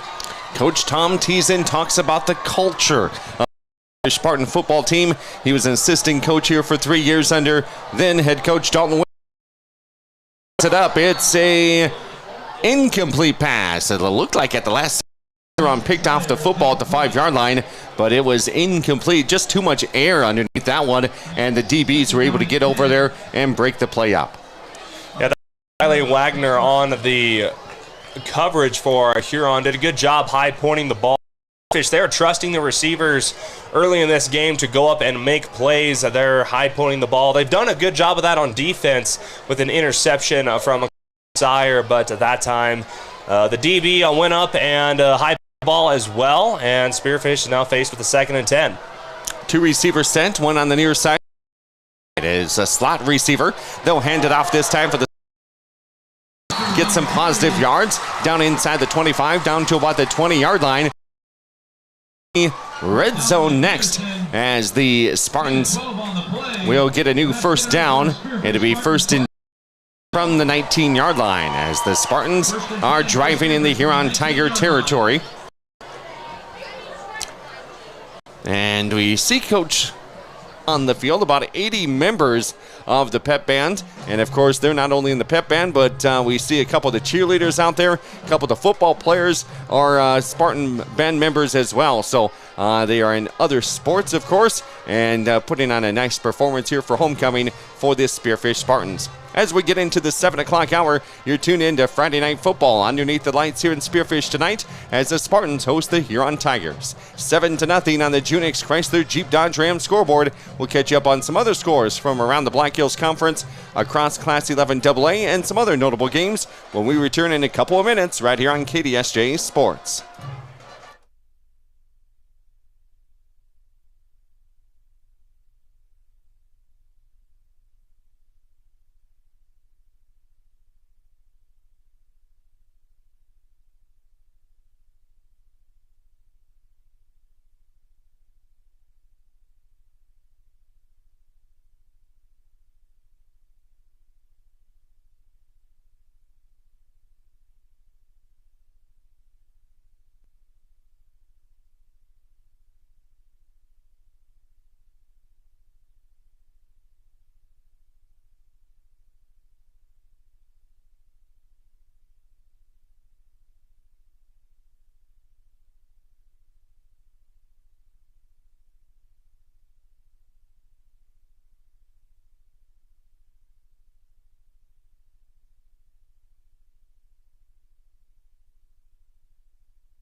And I'm back here at the Monument Health Orthopedics and Sports Medicine broadcast booth on the Junix Chrysler Jeep Dodge Ram scoreboard. The Spartans have a 7-0 lead. Spearfish is averaging about 28 points per game. They've been held to just 7 points here in this first half. They scored just 6 points last week at Aberdeen Central. So again, kind of a stalemate offensively for the Spearfish Spartans. The Huron Tigers had a big second half last week against the Sturgis Scoopers and winning that game in overtime. So Huron still has plenty of threats here in the second half, and we're just one play away from this game possibly being tied. Huron is averaging 12 points per game. So far, they've had none. They're giving up about 44 points per game. So see if Spearfish can take advantage of some of the spots for the Huron Tigers that they can get some yardage, first of all, some positive yardage, and then maybe get into pay dirt. It is our Wolf's Plumbing and Heating halftime show. And you can get a hold of Wolf's at 605-642-5755 or see more at wolfph.com. That's wolfph.com. It's our halftime show being brought to you by Wolf's Plumbing and Heating. And our Junix Chrysler Jeep Dodge Ram scoreboard. Let's have a look at some other games going on across the state. And high school football tonight as a busy night with homecomings. All 7 classes have some games this Friday night because there's no games tomorrow on the Junix Chrysler Jeep Dodge Ram scoreboard. So let's see what's happening for our local teams, as well as some of the teams here in Class 11 AA. And number 2 Brookings is at Sioux Falls Roosevelt tonight. Lakota Tech visits St. Thomas More. Number 4 Sioux Falls Jefferson is at number 5 O'Gorman. Rapid City Central is at third-ranked Brandon Valley. The Lee Deadwood Gold Diggers trying to get back-to-back wins as they're on the road at the Custer Wildcats tonight. It's the Wildcats homecoming this evening. Also, number 1 Watertown is at Douglas. Faith is at Dupree. Huron is at number 5 Spearfish. That game right here on KDSJ tonight as it's 7-0 at halftime in favor of the Spartans. Top-ranked Harrisburg is at Rapid City Stevens in a Class 11 AAA matchup. And also it'll be Jones County at Phillip. Other 9-man football games have Bennett County at Hill City. Also 5th-ranked Harding County Bison is at Timberlake.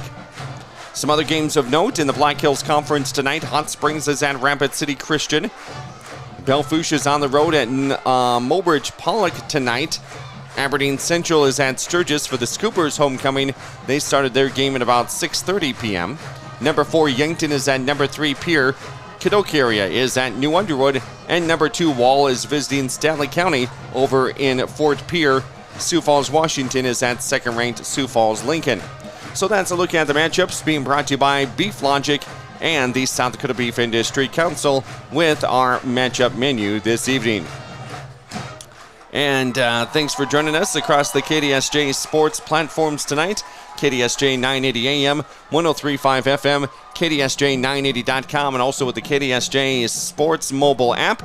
And a reminder for those tuning in over on KDSJ-TV, taking care of some technical things at halftime, and KDSJ-TV will be back up and running for the second half, so follow that on YouTube and Facebook Live this evening. Clayson Davis taking care of some hardware and some technical issues over there, and he'll have that ready to go here, as we still have probably an extended halftime because of homecoming activities. The marching band is finishing up their performance. They've recognized the king and queen for this year, and a couple of the players getting worked on by the training staff. I see for Spearfish number 65, that is Leighton Loop, the lineman, 5'9", 250-pound senior. He's getting worked on one of the athletic tables here before he grabs his helmet and going to join the rest of his Spartan teammates for some warming up on the field, as the Spartan Marching Band has concluded their performance here at halftime, getting a nice round of applause from the fans in the stands. The Huron Tigers over on the other side, their fans are filling up the bleachers over there, and both teams are still in the locker room, which would be the Young Center, and then they'll come on onto the field. They have about 6 minutes left before the second half. And we got caught up on the Junix Chrysler Jeep Dodge Ram scoreboard, which features the Spartans up on top right now, 7-0 at halftime. Clayson Davis and Cody Oliver with you tonight, right here on KDSJ Sports. We're going to take a 2-minute timeout and come back with more of the Wolf's Plumbing and Heating halftime show.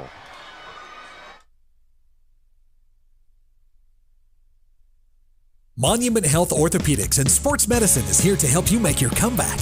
In order to perform your best on and off the field, your body needs to stay hydrated. Watch for signs of dehydration such as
it's not one,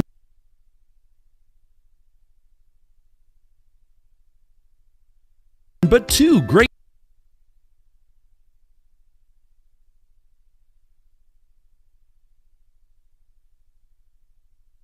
locations in Spearfish to get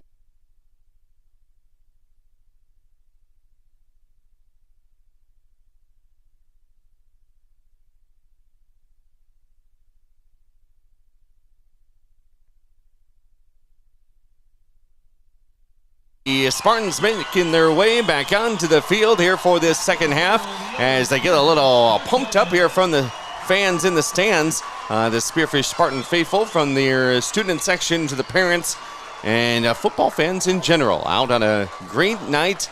Perfect weather here in Spearfish. It's cooling down a little bit here after the sunset. We had 84 degrees at the kickoff. We're down to 74 now here in Spearfish underneath the lights at Lyle Hare Stadium. Clear skies as well, not much wind as the flag is not moving. And let's move on over to the Junix Chrysler Jeep Dodge Ram scoreboard again. Get you caught up on some other games going on around the area. Here's Clayson Davis. Yeah, thank you, Cody. Looking at our Junix Chrysler Jeep Dodge Ram scoreboard for tonight. We'll start off in Class 9B, where Dupree is having no problem with Faith. They are winning that one 48-8. 4 minutes left to go before halftime. Going to 9A, Timberlake falling behind Hardin County Bison right before halftime by a score of 24-6. Also staying here in 9A. Second I can find. The Wall Eagles taking care of Stanley County 34-6. And 9AA, Hill City all up on Bennett County that just went to 42-8 right before halftime. Finally going to 11B scores. Mulbridge Pollock up 28-6 over Belfouche. 4 minutes left to go in the fourth quarter. Rapid City Christian having no issue with Hot Springs at all. They are up 38-0 at halftime.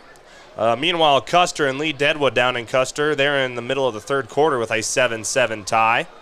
Going to 11A, again, of course, Mulbridge Pollock taking care of Belfouche. In a top 5 battle in Class 11A, Lennox is up 28-6 over Dakota Valley. Lennox ranked 2nd, Dakota Valley ranked 4th. Meanwhile, Class 11AA, where both of these teams call home, it is Sturgis up on Aberdeen 7-3 right before halftime. Sioux Falls Roosevelt took care of Brookings earlier today at 26-21. T-Area blanked Mitchell 54-0. Watertown having no issue with Douglas 27-0 at the end of the first half. And the Pierre Governors, they are down 21-0 versus Yankton at halftime. So Pierre, they were shut out last week against Brookings, and the 7-time state champions just on a 2-game losing streak, and right now could fall farther in the rankings as they are down against Yankton 21-0. Quickly going to Class AAA, Sioux Falls Jefferson took care of O'Gorman 34-14. Brandon Valley took care of Rapid City Central 49-0. That one just about to end, and then right before halftime, Harrisburg in front of Rapid City Stevens 28-0. Let's look at our scoreboard. Cody, back to you. Thank you so much, Clayson Davis, with our sports update from the Junix Chrysler Jeep Dodge Ram scoreboard tonight.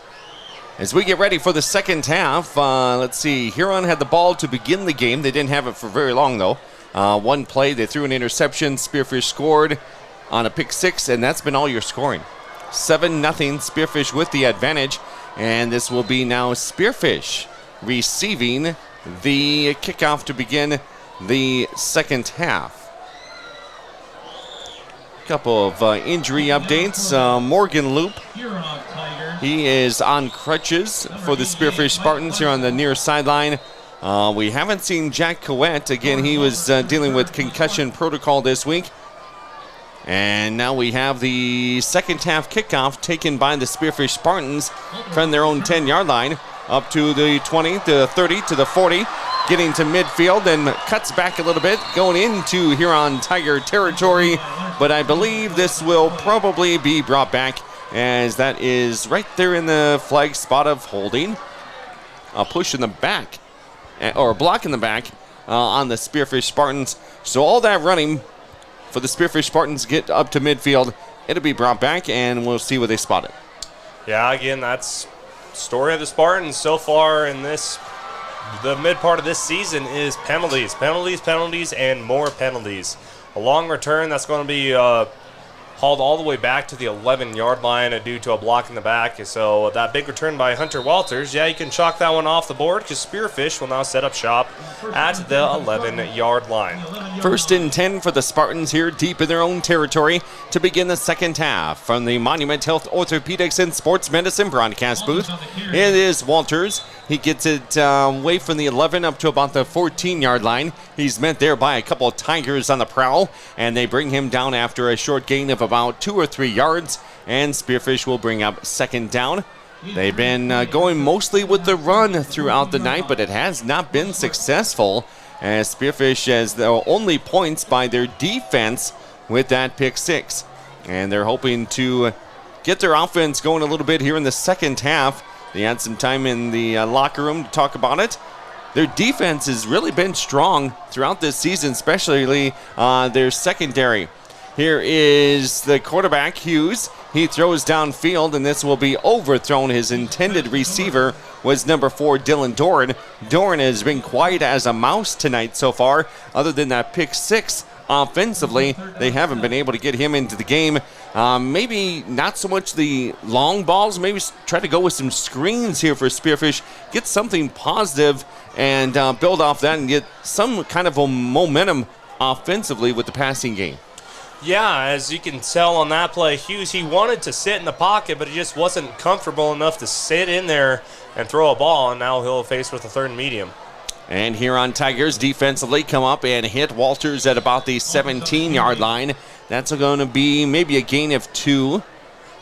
Sets up a 4th and 3, and Spearfish will have to punt as they're back at their own 19-yard line. About a minute and 15 seconds have gone by here in the second half. Thanks for joining us, and look who we have here. KDSJ-TV is back up and running after an oil change at halftime.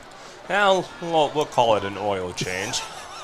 Minor technical difficulties here at Lyle Hare, but we're back up and going. That punt straight up in the air, and that does not have the distance. Oh, boy. No, it doesn't. That went off the foot wrong. Ends up at the 40-yard line, so a punt of only about 25 yards. That went more in the air than it did along the field. I think that one was even above our eye level up here in the press box. High in the air, but did not go very far. I think Paul James running the camera on top of us probably had the best shot of catching that punt. This will be a penalty on Spearfish. Be a face mask, and it's another one of those plays where Spearfish, they were there to make the tackle, but then again, just undisciplined football. So a face mask on Spearfish after a bad punt, and Huron will start this drive at the 20-yard line. At the Spartans' 20-yard line, it'll be 1st and 10 for Huron. So a couple penalties here in the early going of the second half. We'll see if it pays dividends. Here is the option. It is a live football maybe on the far side of the field over there by the Huron sideline, and they'll say it's a dead ball. Yeah, they say incomplete pass on that option play. He pitched it forward toward the running back. Didn't quite get that one on the replay on KDSJ-TV. But no, he pitched it forward behind the line of scrimmage, so it does technically count as a pass. Of course, the pass was not completed, so the play is blown dead. Okay, thank you. 9:48 left to play in the third quarter. We also learned a lesson the last time we were here with that blocked field goal. And if it's blocked and it goes backwards, it's a live ball. Correct. Spearfish found out the hard way about that. Here is the handoff for the Huron Tigers on a 2nd and 8. They'll get some positive yards this time by number 15, Landon Holst. The running back and a junior getting the yards there to get them into the red zone and down to about the 16-yard line. Brings up 3rd and 6. On that time, Holst and we've seen a lot of Thackeray Hansen. They actually swap positions on that pistol formation. One back behind the quarterback, another one flanked to his left or right. This time they go back in that same pistol with this time Hansen, the stud running back in the backfield. Here is the third down play. A bad snap back to the quarterback. They're going to let this play roll out as we do have a flag on the field. And the quarterback will roll, and it is dropped by the defensive player by Spearfish. McNeil threw the pass. It was dropped by a Spartan at about the 10-yard line. That was number 8, Evan Wilson.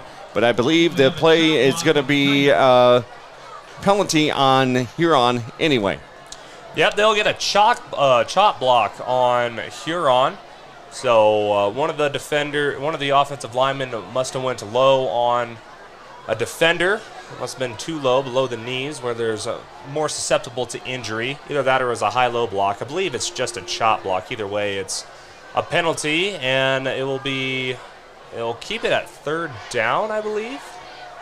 Or I can't quite tell. They're still talking with Coach Teason. And I think they just want to explore all their options. It'll either be 4th and manageable, where you could kick a field goal, or and that's what they'll do. They'll back them up and replay 3rd down. So be 3rd and probably 16. It's a 10-yard penalty. 10 or 15. My math is not mathing right now, so it is a 15-yard. It is 15, yes. Math, not the strong suit for some people. It is 3rd and 24 from the 32-yard line. My Class D Nebraska public education can only take me so far.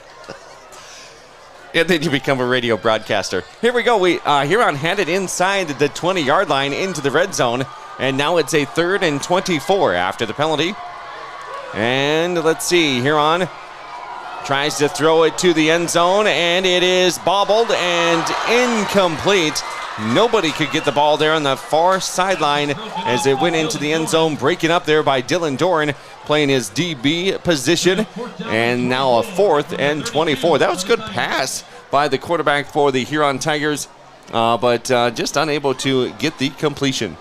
That is one thing I thought I'd see Huron do a little bit more this game, is thrown up to their big wide receivers. They got some tall dudes on the outside. That was intended for number 11, Anderson Pulrich, 6'5", 200-pound wide receiver on the edge. I mean, he's not even the tallest receiver they got on the field, as Blake Ewan, 6'9". Mm-hmm. So those literally have to throw it up. He doesn't even have to jump over to the defender to get it. But good job by Doran and Carson Sire on those cornerback positions. They are going up, and they are contesting those tall receivers from Huron. Colton McNeil, the quarterback for the Huron Tigers. Again, they had a strong second half against Sturgis. Late in that game in the fourth quarter was when they did a lot of the damage, and they went to those tall trees. A guy at 6'5" and a guy at 6'9". They came down with some big catches last week against Sturgis. And, just throw it up, and those tall guys can make the catch, and that's what they did last week, getting 2 late touchdowns to force overtime and win it in OT against the Sturgis Scoopers during the Huron Tigers homecoming last week. So we'll see if those tall guys come into play again here in the second half. That time, again, it was broken up by the Spearfish defense and setting up a 4th and 24. As, let's see, a timeout called here by the Huron Tigers with 8:28 left to go in the third quarter. 7-0 Spearfish with the lead. And let's see, it looks like Huron's going to go for it on 4th and 24. They have trips receivers on the far side, and yes, they do have the size over there with the taller guys ready to go in their routes. Here is the throw by the quarterback down there, and it is, I believe, caught by the Huron Tigers, and it is a 4th and 24 from the 32-yard line. They throw it up to one of those trips receivers and hauling it in for the touchdown. The Huron Tigers are a point after for tying this game up. Yeah, that was a rollout to the right side, and McNeil, he just had to throw it up before he crossed the line of scrimmage. And I believe Spearfish, the defenders, they were late to try to locate that ball. And right there to make the catch, I believe that was number 21, Riley Wagner. All right, here comes the point after to tie it up, and they do. It's 7-7 tie, 8:19 left to play here in the third quarter.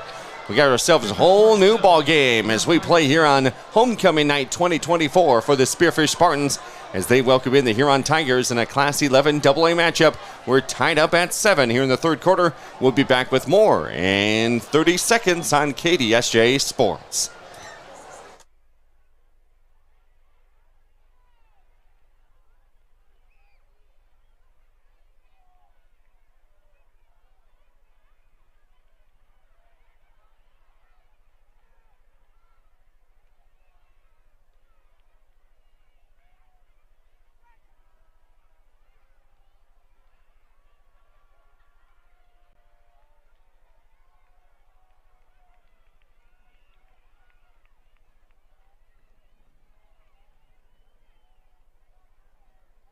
Fisher Sand and Gravel of Spearfish supports community and school athletics. Plus, they support community development with services in and around the Black. Here on a Friday night, Clayson Davis taking care of things over on KDSJ-TV and also the color analyst for this broadcast this evening. As Huron Tigers just get on the board here in the third quarter on a 4th and 24 conversion, a 32-yard touchdown pass as the Huron Tigers tie things up. Now Spearfish on the return from their own 20 up to the 25, 30, and then tackled at the 36-yard line. No flags on the field this time on the return, and Spearfish will start 1st and 10 from their own 36. Yep, again, Hunter Walters taking the return for Spearfish and slicing his way through the middle of the return, the coverage team for Huron. And if you're Spearfish now, defense just allowed a long touchdown pass on 4th down. And if you're the offense, you got to regain the possession on this drive, regain the momentum that is on this drive. Be a full house backfield for the Spartans. A handoff up the middle to Walters. Walters breaks it out to the outside. He has no room, and he might have got a yard. There's been no room up the middle of that Huron defense, as there's a host of Huron defenders there on the tackle. I believe that was led by number 44 for the tackles for the Tigers. That is Cooper Bischoff.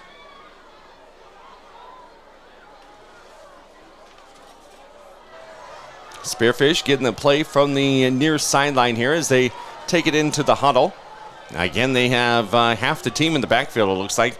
3 guys ready to do some blocking, as well as the quarterback. Here's Thomas Hughes. He'll hand it off to Walters. Walters kind of tripped up there a little bit at the 37-yard line. That probably slowed him up as he was tackled at the 40. And now that brings up, let's see, about 3rd and 6 from the 40-yard line. You want to try to be 3rd and 2 or 3rd and 3, so you're a little bit behind the play here, and we'll see what they do offensively as they've just been in quicksand offensively here for the last quarter and a half. Unable to drive the ball down the field. They go with the running game again. This time they're going to just be shy of the first down marker as they get up to about the 45. That's Walters. It'll be a 4th and short. Spearfish has gone for it on 4th down before here tonight. We'll see what they decide to do. We don't have much movement here from the sideline, so not much personnel coming in. We're going to go for it on 4th down. A 4th and 1 for the Spearfish Spartans. You don't want to get fancy here, just maybe a quarterback sneak or a nice handoff and get a block for the running back, but you need 1 yard. Let's see if they can get it as they try to get it to midfield. The box on defense is getting filled up here by the Huron Tigers as they want to bring the rush, and they do. Spearfish Spartans hand it off late, and Hunter Walters had no place to go. The Huron Tigers defensive line sprung through, took care of the Spartans offensive line, and they were in the backfield just like that. Yeah, that was a slow developing play. I don't know if there was some hesitation by the quarterback, but it seems like right when Hughes took the snap, he almost stopped a bit, and don't know if he was looking at someone else, if it was a read play, but the handoff got to Walters late. Huron brought a blitz, so when you have a slow backfield exchange and a fast blitz coming at you, it's going to be a tackle for loss. 3rd time tonight, the Spearfish Spartans have turned the ball over on downs. Now, Huron has the pass play that is coming over here to the near side. Mr. Ladson with the catch for the Spartans, but he doesn't have any eligibility, and he was out of bounds. But nice catch by Travis. And now it'll be 2nd down and 10 with a little over 6 minutes left to go to fast-paced 3rd quarter as we're tied up at 7s on the Junix Chrysler Jeep Dodge Ram scoreboard. Yeah, you know, that might have to go in the KDSJ highlight film, that catch. It was a nice little snack, but I know 2nd and 10, Huron, they've been running the ball well. Now they're starting to open up the passing game, and Spearfish on defensively, you need to get a stop right now. Here is the pitch over to the far side, and just gets back to the line of scrimmage, maybe a yard gained, as the play will be dead over there on the far sideline, the Huron Tigers sideline, as he gets pushed out of bounds, and that'll bring up now 3rd and 9 for the Huron Tigers. Again with the black helmets, white jerseys, orange numbers, which at times can be hard to see, orange on white. Got that Faith Longhorn kind of look for their jerseys. Spearfish Spartans, of course, in the maroon and white. Here's the 3rd and 9. It's a pass play. It's caught. Positive yards inside the 35 to about the 34-yard line, but not enough for a 1st down for the Huron Tigers. So now it'll bring up about 4th and 3 for the visiting Tigers. Yeah, that was just a good play call, a simple out route for your quarterback. Spearfish playing deep in coverage, of course allowing that long touchdown pass on 4th and very long, but took the check down route. Now it makes it 4th and very manageable in the way that Huron's been running the ball and the way they've been opening up the passing game. The entire playbook's open for the Huron Tigers. Spearfish Spartans have been hampered by penalties here in the 2nd half. It's a 4th and 2. You don't want to do anything stupid here. Here's the shotgun formation. They'll hand it off, and the Tigers lose the football, but another Spartan is right there to pick it up. It bounced one way and then right into the hands of number 40. That's Aiden Crott, the linebacker for the Spearfish Spartans. Yeah, coming in there and then making the tackle, that was actually Hunter Walters. He came in there like a bullet. Hot knife through butter through the offensive line. Drops the ball carrier low. Hansen couldn't hold on to the football, and right there was the outside linebacker for the Spartans, Aiden Kraut, the turnover recovery machine for the Spartans, and there's another defensive stop for the Spartans. Now it's going to be Vavruska in motion, and we got motion again on the Spartans. Again, story of the year. It's been positive play after positive play just to build up some momentum, and then right when you're getting ready to use that momentum, here comes a false start. This time I believe it was on the running back, Hunter Walters. He moved early. The timing on that play has been a struggle for the Spartans quite a bit this year as Vavruska goes in motion across the formation. Don't know if we were going to use him for a lead blocker or for a decoy, but it's illegal in the game of football when half of your offense moves before the snap. We want to say thanks to Wolf's Plumbing and Heating as they brought us our halftime show. Here is a nice run by the Spearfish Spartans, breaking tackles into Tiger territory, down inside the 40 to the 30-yard line. A big positive run by Hunter Walters for the Spearfish Spartans, and not one flag on the field. That's good to see. Spartans converting on that play and getting into the Tigers territory. First down for the Spartans.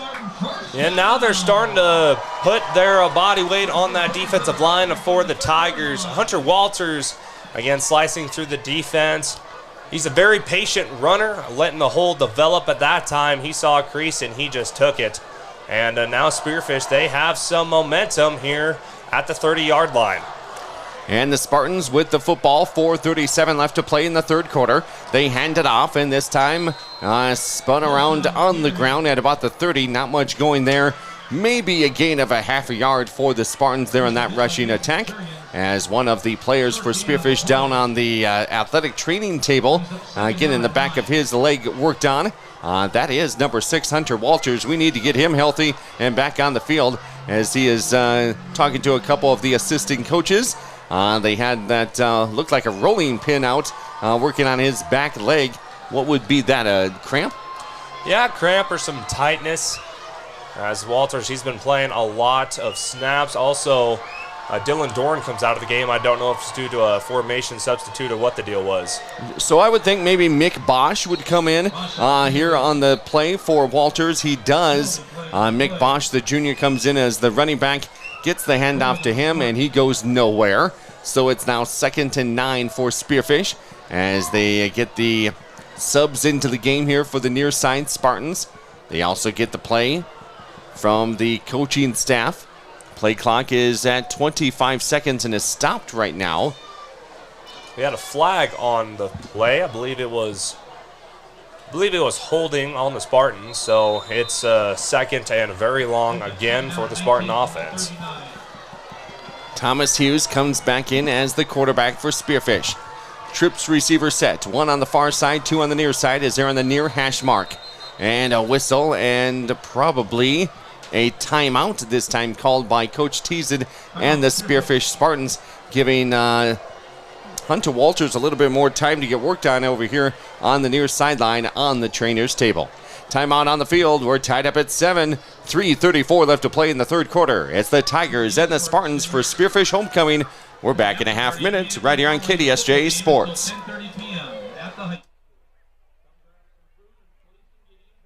For over 10 years, Allied Construction has been a trusted name in the Black Hills, providing top-quality construction services to our local community. We take pride in being a local business with deep roots in the area. With an A+ rating from the Better Business Bureau, you can trust us to deliver exceptional results on every project. Our team is dedicated to providing personalized service, ensuring your project gets the attention and expertise it deserves. Check out their website today. Click alliedconstruction.com or find them on Facebook.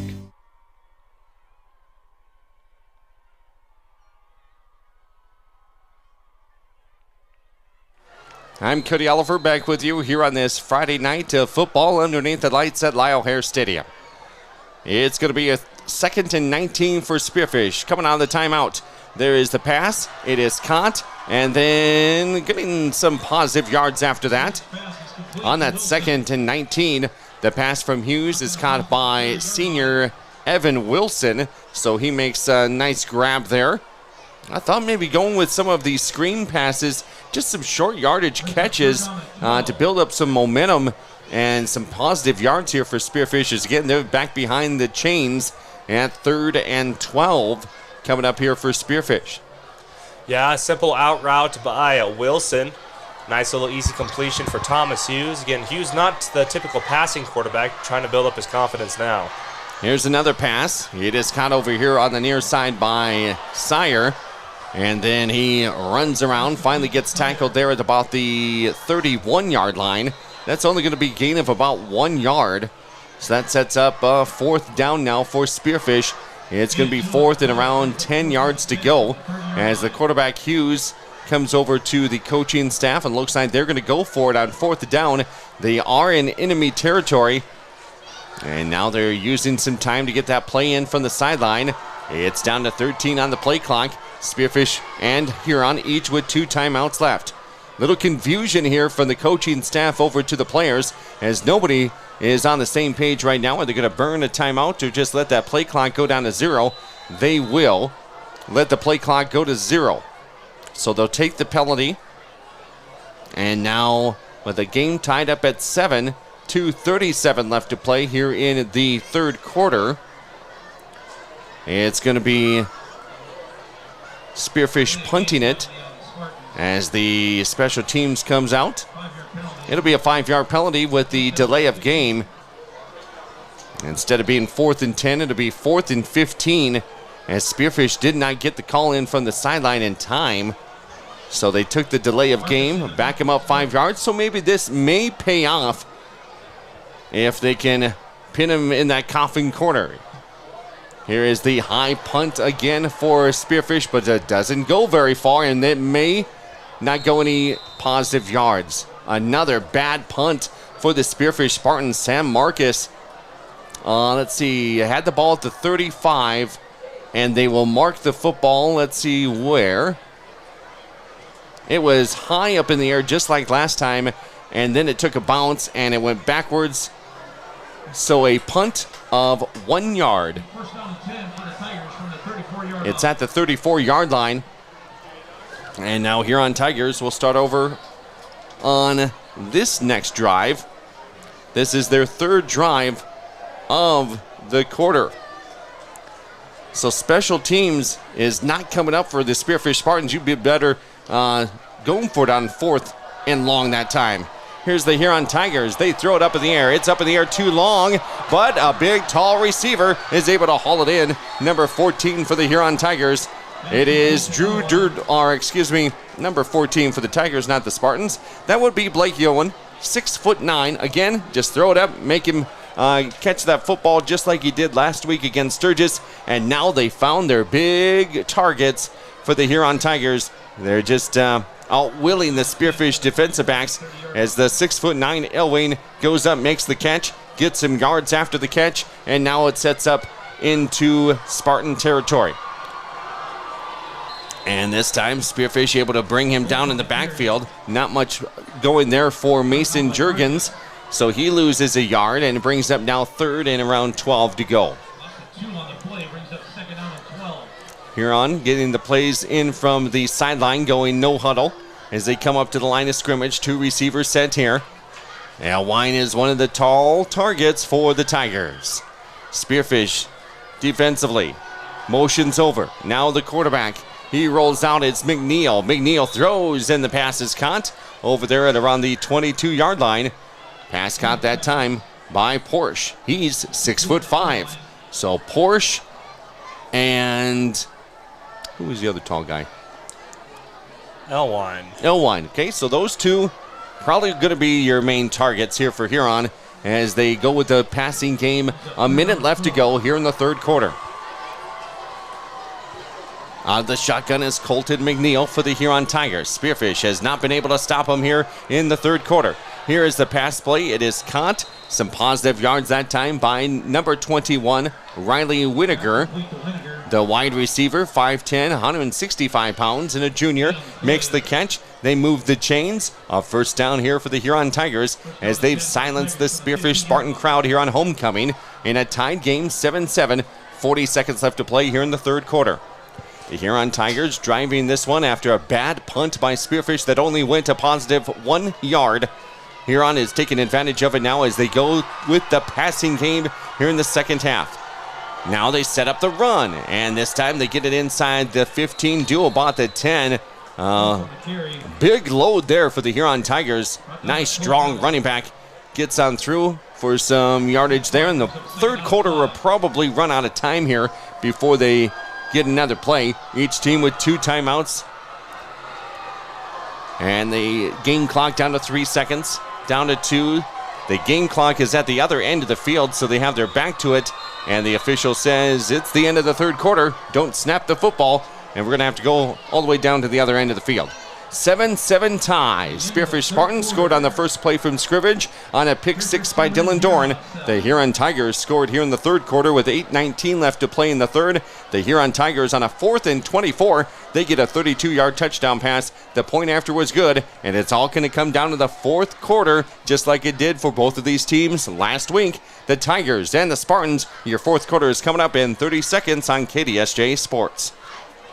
This year marks the 50th anniversary of Pillin Optical. Since 1974, Pillin has dedicated its business to serving the community with quality eye care at a great price. The inventory has grown, giving you the widest selection of frames while maintaining the best prices for your family eye care needs. Your family is special, and Pillin Optical wants you to enjoy every minute clearly with them. After all, at Pillin Optical, quality eye care and customer service is the most important thing next to your sight. Pillin Optical, family owned for 50 years, 409 Kansas City Street.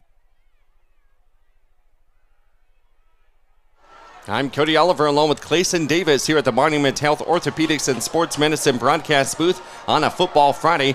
We like homecoming games, we like tight games, and we're going to have ourselves a good one here as we enter the fourth quarter in a tied game at 7-7. Aberdeen Central won in overtime last week. Spearfish lost in the fourth quarter against Aberdeen Central last week. So here we go as Huron is set up with a 2nd and 4 from the Spearfish 9-yard line. They go to the pass play. They go up in the air, and this time it's picked off by the Spearfish Spartans. It was going to up for one of those tall, wide receivers for Huron, and the Spearfish secondary was there with the interception in the end zone. So I believe they'll bring the ball out to the 20-yard line, and Spearfish, more importantly, has the football back to try to get something going offensively. Yeah, that was Carson Sire on the interception, going up battling the big, tall receiver for Huron. I did not see who that was intended for, but I'm assuming he's over the height of 6'4". But Sire at 6'1" gets his second interception in the end zone today, high-pointing that football. And what a stop for the Spearfish defense. See if they can get it going on offense. A handoff to Walters up the middle. Good gain of about 6. So that Spearfish offensive line, they've been able to get some push against Huron. They've just been stopped by penalties and negative plays. But when Spearfish, they stay on schedule, the bus can get moving pretty fast. That interception thrown by Huron, the third turnover for them on the night, all by interceptions. Actually, 4 turnovers. They've thrown 3 interceptions and have fumbled the football. And Spearfish only has 7 points to show. Hey, we got a positive yards here. Cross midfield, maybe cut back one more time, but Hunter Walters down inside the 30 to the 25 to the 24 after being stretched out a little bit on the medical table. Looks like he is going to have to come back out of the game now as he limps a little bit after taking some big yardage there. And it goes down to the 24-yard line. The Spearfish Spartans on the big run to start this drive by Hunter Walters as he limps off the field. Yeah, and there's that offensive line for Spearfish going back to work, making a little crease for Walters. You don't need to make him a giant hole for number 6 in maroon because he'll take the smallest crease and blow it open for a large gain. I thought he would have scored on that play, but he decided to use the cutback as now his running mate, Evan Wilson, will get to carry for a gain of about 2. But Spearfish, this is the first sustained drive they've had in a while that has been interrupted by a penalty or by a negative play. Might have just jinxed them with the classic announcer jinx, but let's hope not, as it's now a 2nd down and about 8. Mick Bosch in the backfield for the Spartans. It's just a single back set for Spearfish. They've been using that 2-back set most of the night, but now we'll try a different formation. Tied game, 7-7, 10-20 left to go in the fourth quarter, and it'll be Spearfish running out of bounds, and that'll be Thomas Hughes on the quarterback keeper, comes to the near side. That's friendly territory as the Spartans are there to grab him and send it back onto the field, and it's going to be a 3rd and short now for Spearfish as they go right to left on this fourth quarter drive. And I thought there was a flag on the field, but maybe not. So we play on, okay? Wouldn't surprise me if there was. We've seen quite a few of them on here tonight. 10:08 left to play, fourth quarter. Spearfish with some momentum now, and it's because of Hunter Walters on the ground, but now he's literally on the ground, on the bench, getting worked on by the medical staff as they try to get taking care of that cramp. So Thomas Hughes starts to run. Again, he's not the real passing quarterback you want. He's more of a runner, and he shows off his legs there, and that'll be a first down for the Spartans. Yeah, Thomas Hughes almost was in some trouble, ran into a wall of Huron Tiger defenders, but using his speed and agility, and of course that short stature of Thomas Hughes, just 6 foot. Sometimes I wouldn't even call him 6 foot, but able to slice through the defense, make those quick cuts. Now Spearfish in the red zone, and in a tied-up ball game, your defense playing as well as they've been playing, need to come out of here with some points. I'm going to predict something's going to go with Evan Wilson. Here's the Spearfish Spartans as Hughes has it. He throws it, is blocked and intercepted, or maybe they dropped it. They did drop it for the Huron Tigers. One of the guys got his big paw up in the air, blocked the football, and then, of course, linemen aren't known for catching passes that often. He drops the football. So an incomplete pass, and brings up now 2nd and 10 from the 11-yard line for the Spearfish Spartans. Sorry, all those linemen are probably saying, hey, we've caught some footballs, but you got to catch that one. 9:30 left to go in the fourth quarter. Yeah, you got a lineman right beside you who's questioning that same thing. Us linemen are athletic, not in the hands department, but we are athletic. Here is the 2nd down for Spearfish. They threw it right at the hands of Huron last time. This time they'll hand it off and getting it down to about the 6-yard line. And back into the ball game is Hunter Walters with the carry there. Nice blocking by the Spearfish offensive line as he was able to get some positive yards, and now starting to break down that Huron defense with coming up on 9 minutes left to go here in the fourth quarter. You're on the front step. You're almost at the door. Let's punch this baby in. Yeah, Hunter Walters, he looks so patient when he's running the ball. It doesn't look like he's running that fast, but believe me, ladies and gentlemen, he is running through that hole at full breaking speed, and now he'll get the carry here. Walters inside the 5, drags the Huron Tiger with him into the end zone, and it looks like he is going to be down at about the 1 as the side judge comes in and says the knee was down just outside the yellow end zone. So halt the party and the celebration as Spearfish is going to go right back at it, getting to the outside, and now getting into the end zone is number 6, Hunter Walters. This time he gets into for pay dirt, and the Spartans take back the lead with their first offensive touchdown of the night. Again, riding the hot hand, that's Hunter Walters. Relying on him late in the games. That's what Spearfish has done quite a few times this season as they used them against Rapid City Central in a similar fashion. Driving the ball down the field on the ground on the legs of Hunter Walters. Was down at the 1-yard line. The coaching staff is like, you already know what the play is. Hand it off to number 6 and let him do some magic. So he goes off that left side, and now Spearfish, they retake the lead. Their first offensive touchdown on the night. And the extra point is going to be good. So the Spartans take care of business there with the 1 point, and it's now 14-7 in favor of the Spearfish Spartans with 8:24 left to play and quarter number 4. And we'll be back with more action on a Football Friday night live right here on KDSJ Sports in 1 minute. Do it yourself. Made easy with help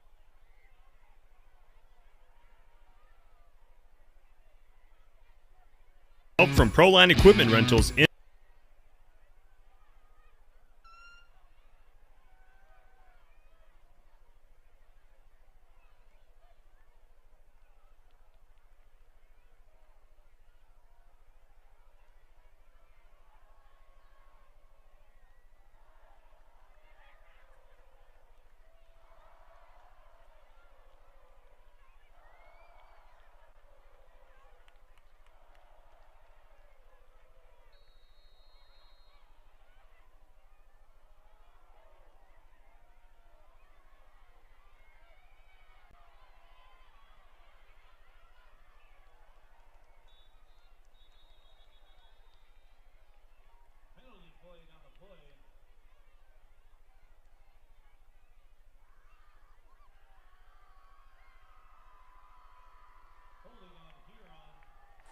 And welcome back here to the Monument Health Orthopedics and Sports Medicine broadcast booth. Thanks for joining us here on a Football Friday. Two teams from Class 11 AA. Spearfish comes in 3-1, ranked number 5 in the state. The Huron Tigers 1-3 on the season, coming off of an overtime win last week.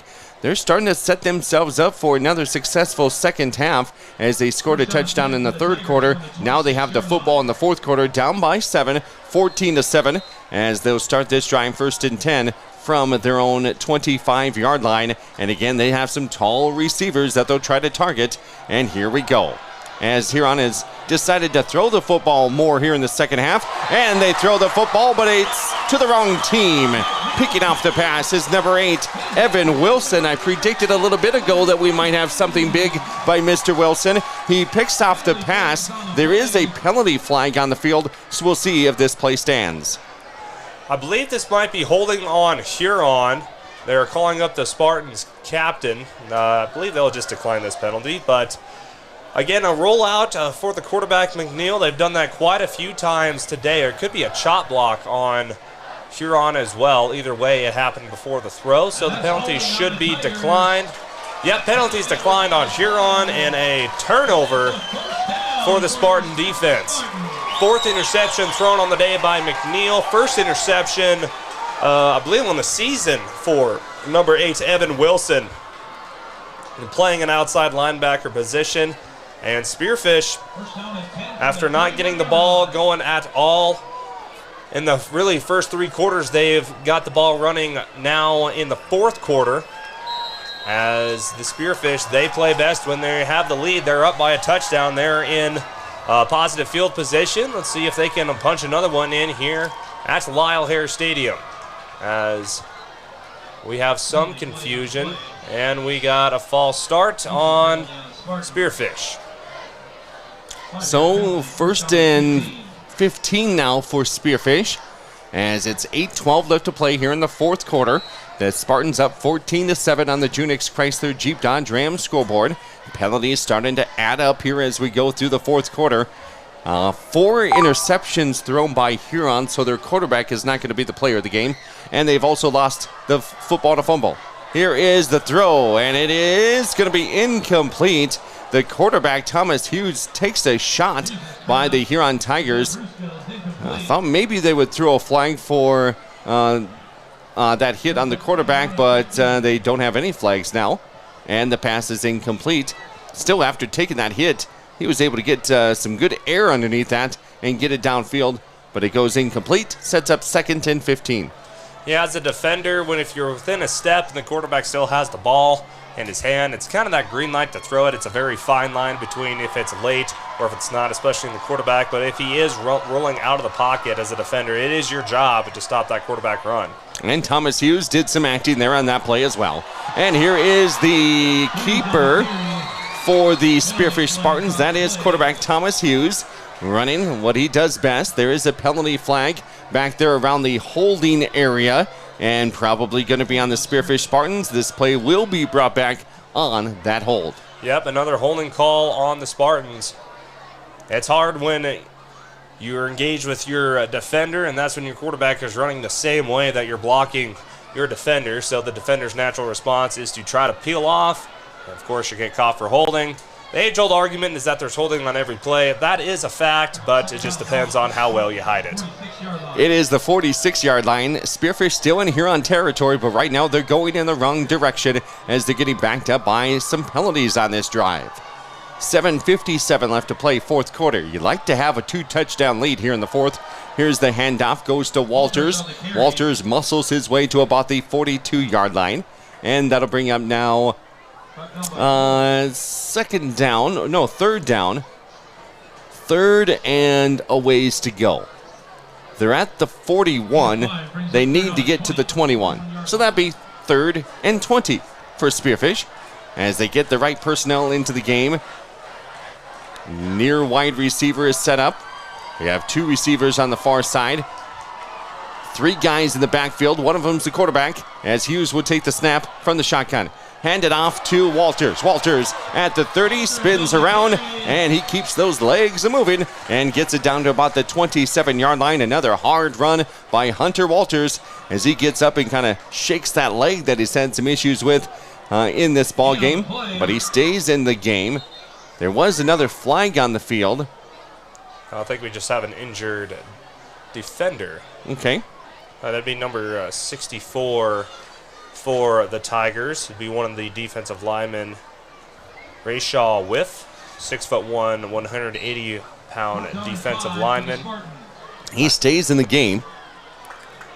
As we get into the 8 o'clock hour, you're listening to high school football on a Friday night underneath the lights here at Lyle Hare Stadium in Spearfish. From the Monument Health Orthopedics and Sports Medicine broadcast booth, I'm Cody Oliver. Clayson Davis here also with KDSJ-TV. And you can check out all the action across our KDSJ platforms, AM, FM, online, the app, and of course, KDSJ-TV at YouTube and Facebook. So a 4th and 5, Spearfish is going to go for it at the Huron 26-yard line. They try to get him off sides, nothing going there. They hand it off instead to Walters, and I think the second attempt might get Walters close to that first down as he puts the ball out to try to get the first down, but it's where your knee goes down. And this will be the 4th time that the Spearfish Spartans will turn the ball over on downs. Here in the 4th quarter, Huron has had 2 drives. They've thrown interceptions on both of those drives.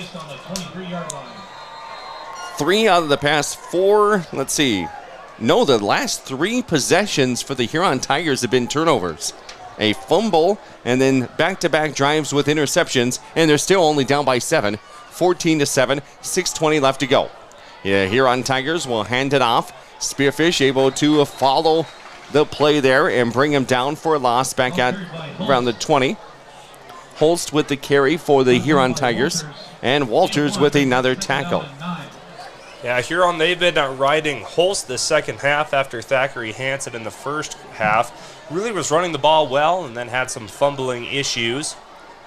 I believe they've been, therefore, using Landon Holst in the backfield as their primary ball carrier, as now it is 2nd and 9 for the Tigers.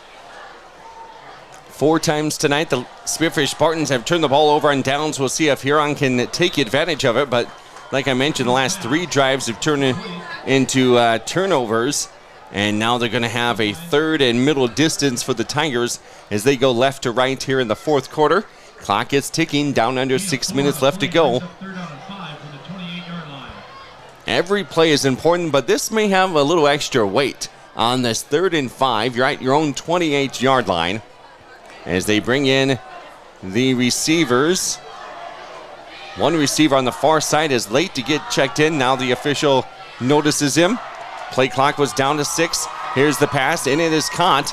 And that is going to get up to about the 35-yard line. No yards after the catch, but he did make the catch right after the first down marker. So the Huron Tigers will get a new set of downs. First down here for Huron at their own 35.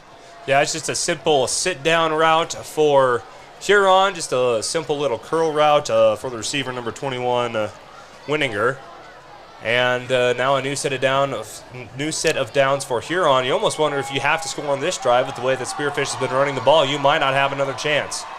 Here's the handoff this time for the Tigers. Goes to Landon Holst, the running back. He gets the carry, has some positive yards, and now sets up about a 2nd and 8. As we say thanks to some more of our sponsors tonight, bringing you Football Friday night, including Exit 14 and Exit 8 Phillips 66. I heard they have nice caramel rolls. They do. They have really good caramel rolls. Gold Dust and Maverick Steakhouse. I heard they have great steaks, especially on Friday nights, where the steak special is going on from 4 until 7 p.m. Yes, for just $9.95, you can get yourself a nice sirloin steak with all the sides. And thanks to Minerals Technologies, American Colloid Company. Here is the throw by the Huron Tigers downfield, and this is incomplete, and a flag comes in, and it could be pass interference on the defense. Yep, I believe they're going to catch the safety, Aiden Meverden. He did not turn around. No, he did not turn around, put his hands up, but pretty much ran right into the receiver. Ball's underthrown. That's very common for those plays to happen, especially when the receiver, Ewing, at 6'9", striding out, had a step on both of his defenders. Ball was underthrown, And therefore, Meverden runs right into the receiver, and that's a new set of downs for Huron. Now, this is not the NFL. You don't get the football where the pass interference happened, which would have been at the 30. Instead, it's going to be 1st and 10 at the Spearfish 48-yard lines. The Tigers getting into Spartan territory here. Under 4 minutes left to go in the game. Huron Tiger rusher runs right into his lineman and then gets tackled by the defense of the Spearfish Spartans. Number 15 for the Huron Tigers was Landon Holst on the carry. And then who brought him down? I believe that would be Aiden Kraut, the outside linebacker. He's had a couple of nice plays tonight. Sire with 2 interceptions. Evan Wilson with an interception, and there is an incomplete pass. The wide receiver was set up in no man's land as he turned around, dropped the football, and then he got dropped by one of the Spearfish Spartans. Spartans do a nice job of tackling, and they were right Johnny on the spot there. Yeah, that was Cade Vavrusko. We've called his name a few times on offense. He was coming down from that safety position with authority, and right when the ball reached the receiver's hands, there was a number 11 in maroon ready to meet him right there on the spot. Huron Tigers down by 7, 3:20 left to play, maybe their last drive of the game as they go across the field. And there's the catch inside the 35 to the 33. Nice catch there. Let's see, that was number 11 for Huron. That is Anderson Porsche with the catch. The wide receiver, yes, he's 6'5" and just a sophomore.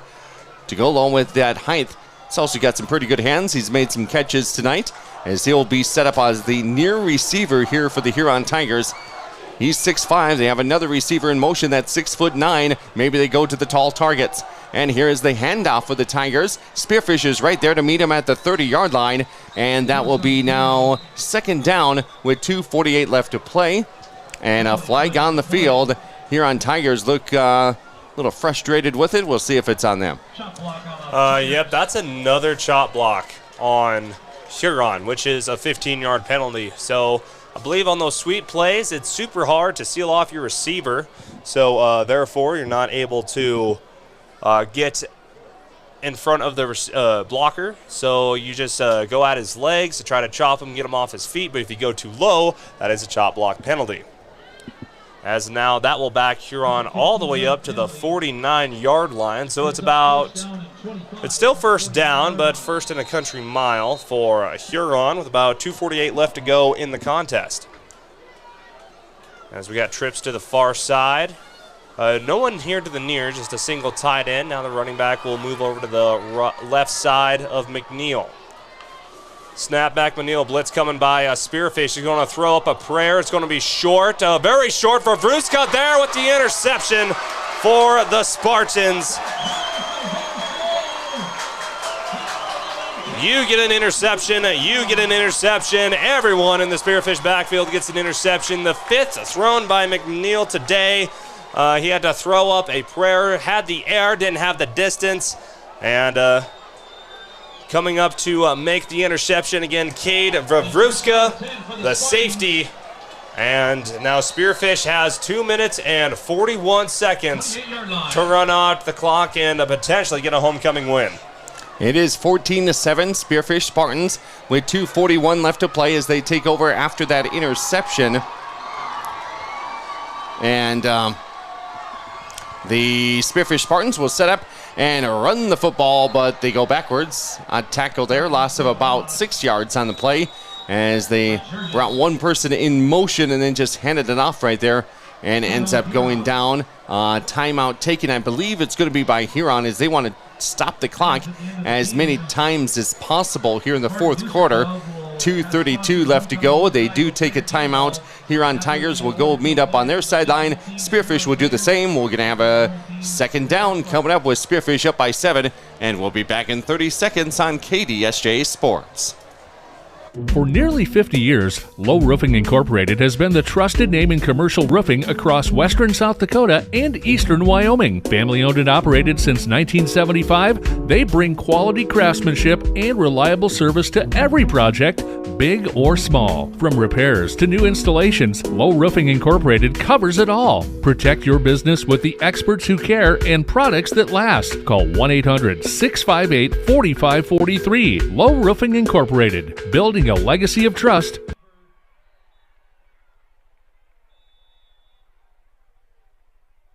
Down for a loss. And back here at the Monument Health Orthopedics and Sports Medicine broadcast booth, I'm Cody Oliver. Clayson Davis up here in the booth as we take care of things for KDSJ Radio and KDSJ-TV. Another timeout taken by Huron. That will stop the clock with 2:25 left to go. Spearfish has not had any positive yards on this drive as it is a 3rd and 22 for Spearfish. So Huron's doing their job. Getting some tackles for loss, stopping the clock, and they're going to get the ball back here with around 2 minutes left to go here in the fourth quarter. As right now it's 3rd and 22. Spearfish has the football at their own 15-yard line as no timeouts left for Huron. A quick look at the Junix Chrysler Jeep Dodge Ram scoreboard right before this play starts. Mulbridge Pollock did take care of Belfouche 28-6. Custer beat Lee Deadwood 21-7, and Dupree beat Faith 62-8. Ooh.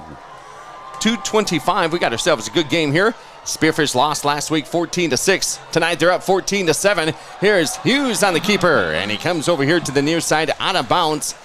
I kind of thought maybe you could call a holding there on one of the linemen for Spearfish again, but no flags on the field. They'll mark the football at the 30-yard line. Positive yards for Spearfish. Now it's going to be 4th and 7 for the Spartans with the nose of the football there at about the 30. Yeah, another positive game. If it was within the chains, it would have been easily a first down, but of course those negative plays not in Spearfish's favor. Now, can we get a good punt that goes longer than 10 yards?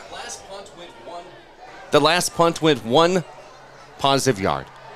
This is much better. Hey! He got a hold of that one. Returner gets it at about the 19. He's getting pursued, breaks 1 tackle, and then scampers out to about the right past the 20 to about the 23, but Samuel Marcus finally gets a hold of one, and where it counts, too. Nice job by Sam Marcus, number 77, getting high fives after 2 bad punts. He steps up and forgot about all that, put a leg into that one, and the return man took it back at around the 15-yard line, got it up to around the 25, so a return of about 10 yards on the play, but Huron has a long ways to go. But when you have tall guys as targets and maybe some more pass interferences on the defense, you could get right into this game. 1 touchdown separates the 2 teams on a Friday night. 14-7, Spearfish with the advantage. Now here's the Huron Tigers sending a man in motion, comes over here to the near side. So they'll have dual receivers, one over on the other side, and the quarterback just throws this one out of bounds. Now, I don't like to bring up bad things, but the Huron Tigers, their last 4 possessions, they've turned the ball over. They had a fumble there late in the 3rd quarter. Then the last 3 drives have gone interceptions, as Sire has had an interception, his 2nd to the game. Then it was Wilson picking off a pass, and Vevruska picked off a pass. As you get an INT, you get an interception, and you do as well. Yeah, it's hard to win ball games when you're busy giving the ball to the other team on half of your possessions. Spearfish, they haven't done a lot with those possessions, but still they hold a 7-point lead with just under 2 minutes left to go in the game. Huron with no timeouts. Here is the quarterback for the Huron Tigers. That is McNeil. He runs out of bounds. That's smart. Get out of bounds. Stop the clock. 1:51 left to play here in the 4th quarter, but didn't get much yardage on that play, as he was harassed from behind by one of the Spearfish Spartans, but he used his speed to get out of harm's way and out of bounds. Going out of the game for the Spartans will be Cole Malo, and also checking out will be Marcus Medina. So some personnel changes defensively. I'm going to predict something. Maybe Dylan Dorn will be in on this defensive play somehow, as he's set up here on the near side as a defensive back, set up against one of the best receivers for the Huron Tigers. Man-to-man coverage. Here is the pass play. They go to the opposite side of the field. It is caught by number 11, Anderson Porsche makes the catch, goes out of bounds, stops the clock. Good enough for the first down. Yeah, just that time it was an out route, got past the sticks, and then eventually just a nice little catch on the sideline. Gets both feet in bounds, nice little toe tap on the sidelines. That's a complete catch even on Sundays. And now it'll be Spearfish setting up defensively. Again, the defensive backs are going to be targeted here as Huron's going to go with the pass towards the sidelines. And here is the pass, and it's hit from behind. A big hit at an incomplete pass. Number 77 came from the blind side for the Spearfish Spartans and knocked the quarterback into next week. Sam Marcus with the big hit. Yeah, it looks to be a double pass. I tried the simple handoff, and then it looked like Porras tried to find his giant buddy in Blake Elwin. But breaking through the line, Sam Marcus, and that is a quarterback's nightmare if Porras played quarterback, but getting hit from your backside, those don't feel well. And now it's 2nd and long for Huron. He just picked up some confidence with that nice punt, and then with a big hit, and the Spartans answer with another big hit.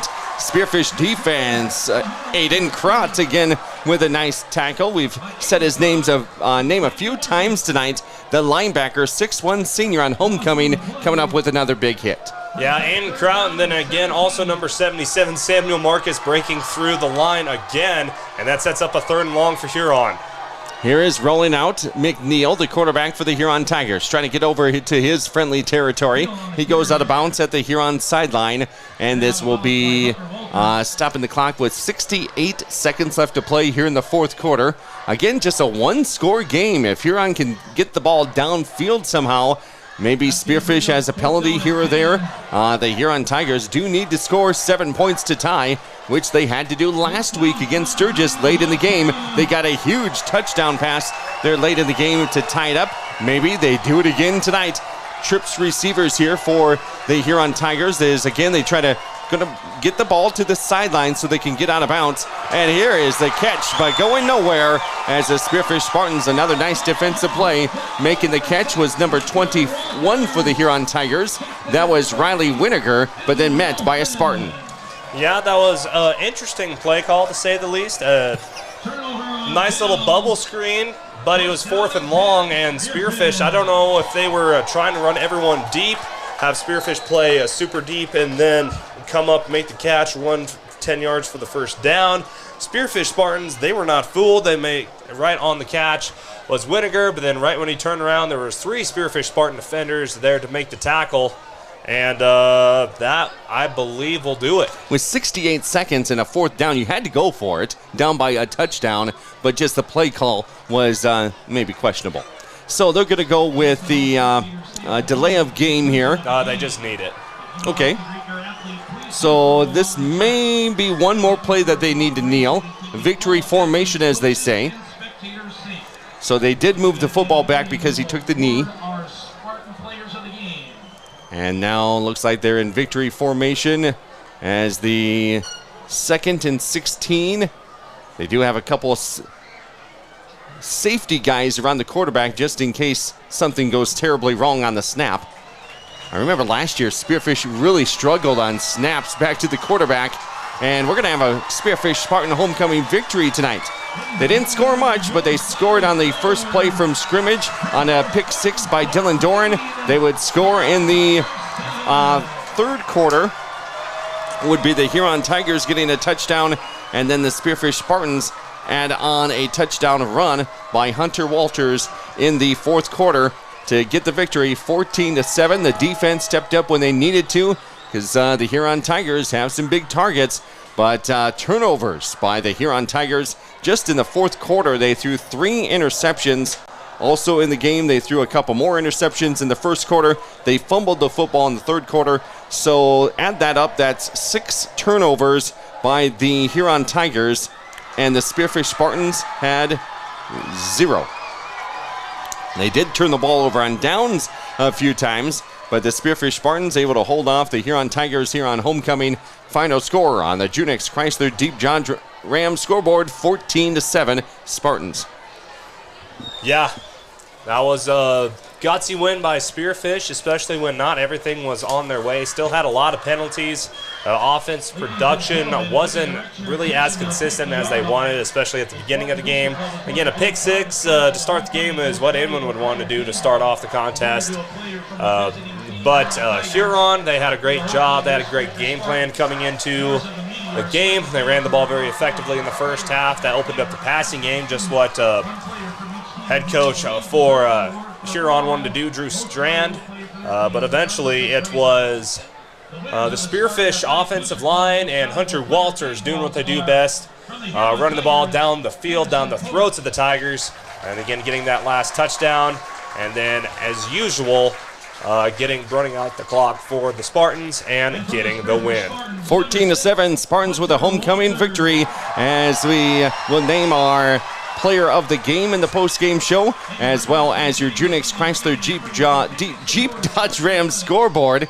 Junix just a few blocks down the street here from Lyle Hare Stadium, and much more coming up in our post-game show right here on KDSJ Sports, 980 AM, 103.5 FM, KDSJ980.com with the KDSJ Sports mobile app, and stay tuned for the post-game show on KDSJ-TV. We'll be back in 2 minutes.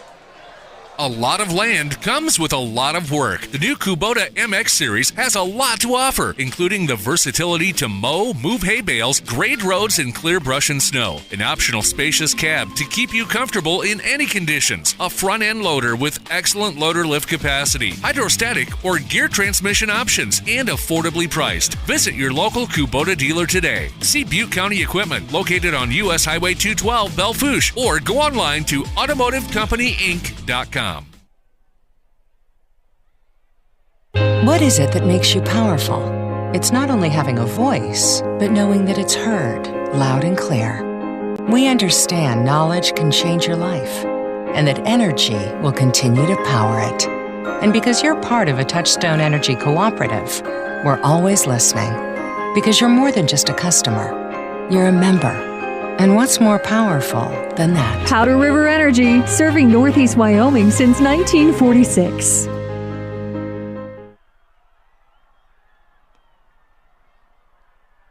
For over 10 years, Allied Construction has been a trusted name in the Black Hills, providing top-quality construction services to our local community. We take pride in being a local business with deep roots in the area. With an A+ rating from the Better Business Bureau, you can trust us to deliver exceptional results on every project. Our team is dedicated to providing personalized service, ensuring your project gets the attention and expertise it deserves. Check out their website today. Click alliedconstruction.com or find them on Facebook.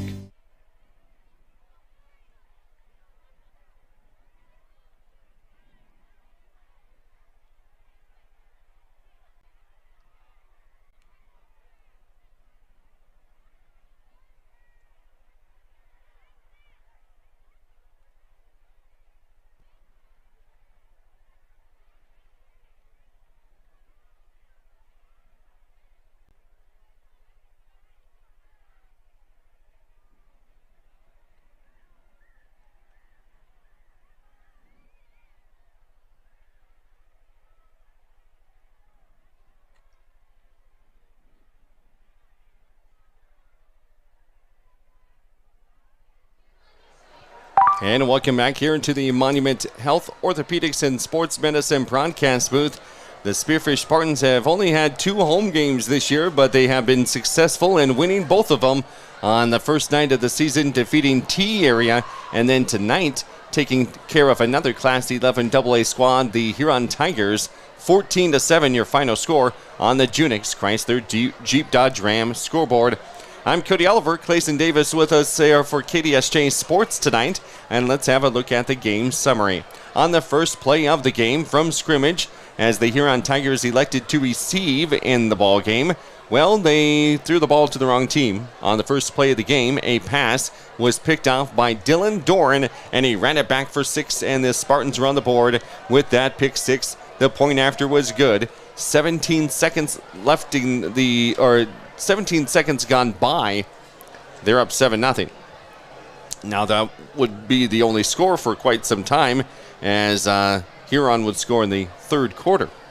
What happened between those two things? Well, Huron would get the ball back, then they would punt. Spearfish would have it. They would turn the ball over on downs, which they did quite a bit tonight, but still was able to get the victory. The Huron Tigers then threw their second interception of the first quarter. Spearfish had the football, pretty good field position, but then they would punt it. Huron would have the football as time ran out in the first quarter. So here they go in the second quarter, and they're going right to left on the radio dial, but they didn't go too far as they turned the ball over on downs. Then Spearfish had it. They turned the ball over on downs. Both teams like to go for it on fourth down. Huron had the football. They didn't convert on a fourth down, gave it back to Spearfish, and the Spartans punted. And then Huron had it for just one play before the end of the first half as the Spearfish Spartans led the Huron Tigers 7-0 at halftime.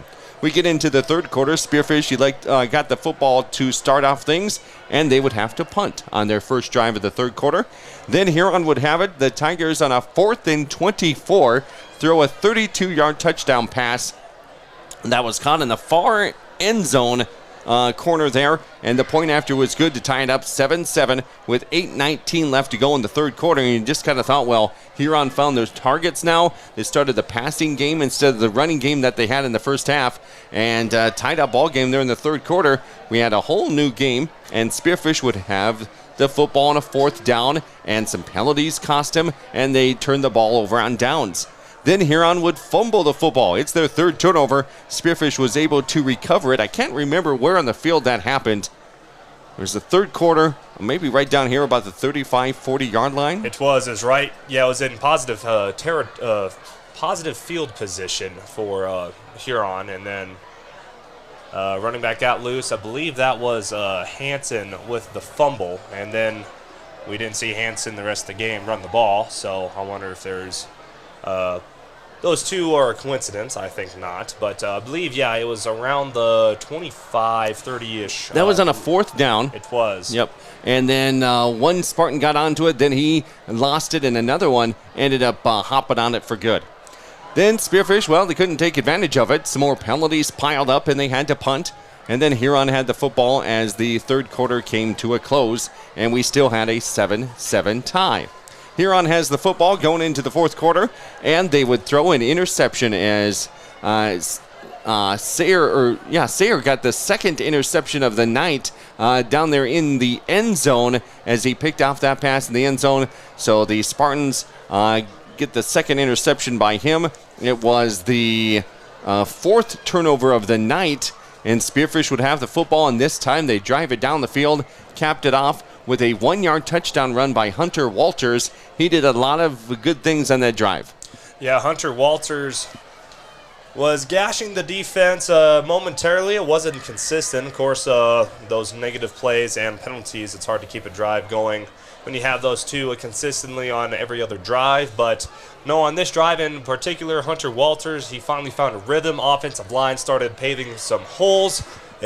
Hunter Walters battled a little bit, had a few injuries, had something with his lower body around his calf area, was giving him some issues on this game, but he battled through it, took Spearfish down the length of the field, got down to the 1-yard line, and then, of course, Walters does it himself off the left side to give Spearfish a touchdown lead. The point after was good as they led it 14-7. Huron Tigers, their next possession, they throw an interception, and Wilson picks off the pass, so Spearfish gets it back. They use some time. That was key, that drive. They didn't get anything on the scoreboard off of it, but they did use some time. They ended up turning the ball over on downs, and then that would set up Huron with the football late in the game, just like last week, trying to get a late touchdown to tie, but they throw an interception for the third straight drive, and for the fourth straight possession, they turn the ball over. That's costly in a second half as Huron throws the ball, and Vavruska this time makes the catch. I was doing some other things while that happened. You had the call on that nice play. Yeah, Cade Vavruska, there from a safety position. Earlier that drive, he came up and made a great tackle on a bubble screen that forced an incompletion. This time he played it from the pass breakup department of his job. Does a great job high-pointing the ball. The ball was underthrown a bit. The receiver kind of outran the ball, and Vavruska came underneath it. Nice little simple interception right there to seal the game for Spearfish. And then Huron had the ball last, but they turned the ball over on downs, And then Spearfish ended up just kneeling on it for the last couple plays of the game officially and get the win, 14-7. I was impressed by how the Spartans just tackled. Just simple things like that. They, you can call them big hits, but they came nice tackles, wrapped them up, and made some big hits there. Nice to see the defense hold strong throughout.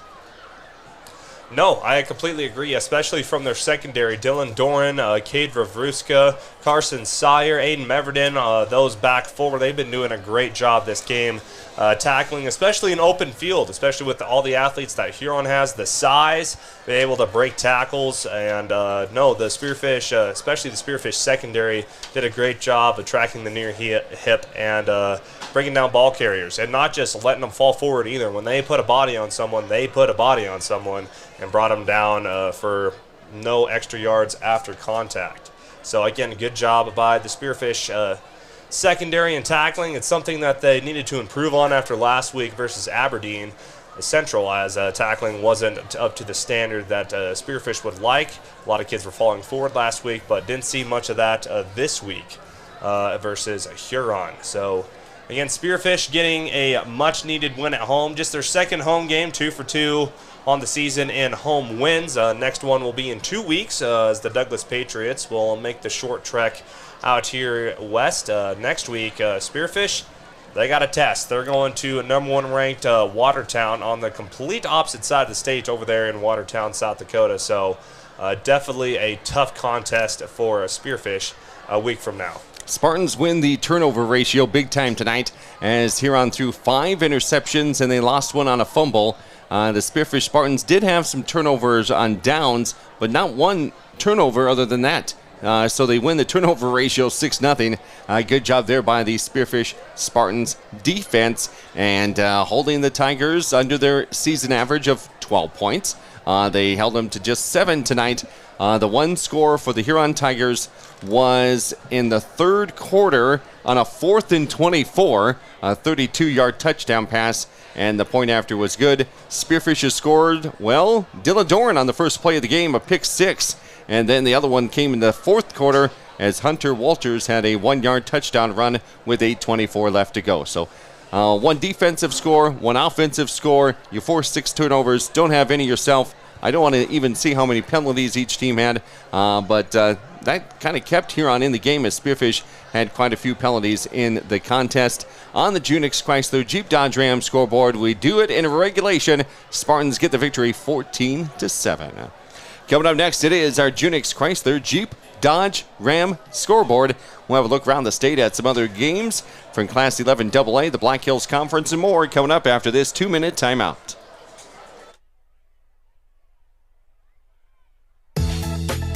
Whatever the weather, Wolf's Plumbing and Heating keeps you in the comfort zone with expert heating and air conditioning repair or replacement from American Standard Mitsubishi. For over 70 years, Wolf's Plumbing and Heating has delivered quality service to the Northern Hills and Northeast Wyoming.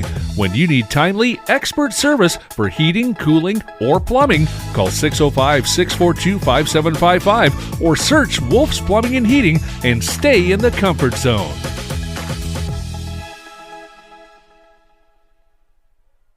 It's a full-out blitz at Junix in Spearfish during Ram Power Days, where the best way to buy is with 5.49% financing plus no payment for 90 days and up to $10,000 off MSRP on a 2024 Ram 1500 Crew Cab Bighorn or $6,000 off a 2024 Ram 2500 Power Wagon. With approved credit, offer expires October 31st, 2024. Visit Junix.com to see what's available. Then schedule a test drive to see what's possible at Junix Chrysler Jeep Dodge Ram on West Jackson in Spearfish.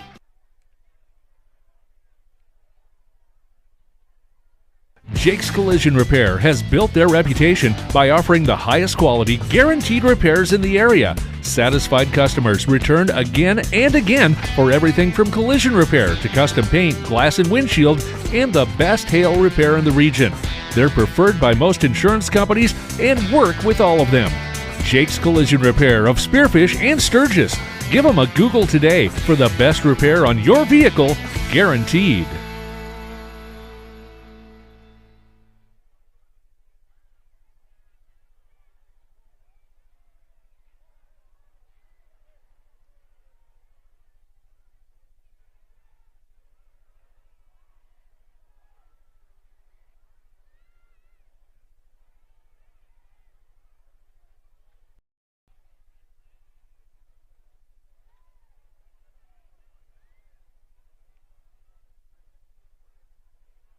on the campus of Black Hills State University. A win tonight for the Spearfish Spartans as they get the victory 14-7. Yeah, and time to look at the Junix Chrysler Jeep Dodge Ram scoreboard. Sioux Falls Roosevelt 26-21. Sioux Falls Gorman by a score of 34-14. Rapid City Central, their losing streak will continue this week as they are blanked against Brandon Valley, 49. West River in Class AAA, nothing. Sioux Falls Lincoln currently 18. Going over to Class AA, of course, Spearfish took care of Huron 14-7. Took care of Douglas by the exact same score. I don't know why that's the theme of the day in higher class. 7-time defending state champions Superior Governors 35-. And they ran wild over Hot Springs 45-7. They pulled away late over Lee Deadwood, winning by 2 touchdowns 21-7.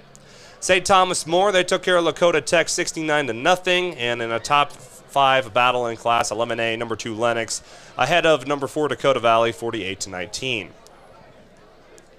Believe that is it for 11-man football. Going over to 9-man football, Wall no problem versus Stanley County 41-6. Hill City, Bennett County made a little bit of a comeback, but Hill City looks to pull out the win with just 1 minute left to go in the fourth. Hill City up on Bennett County 63-44. And I believe in 9A, Harding County taking care of Timber Lake in the fourth quarter 44-12. Dupree had their way with Faith 62-8.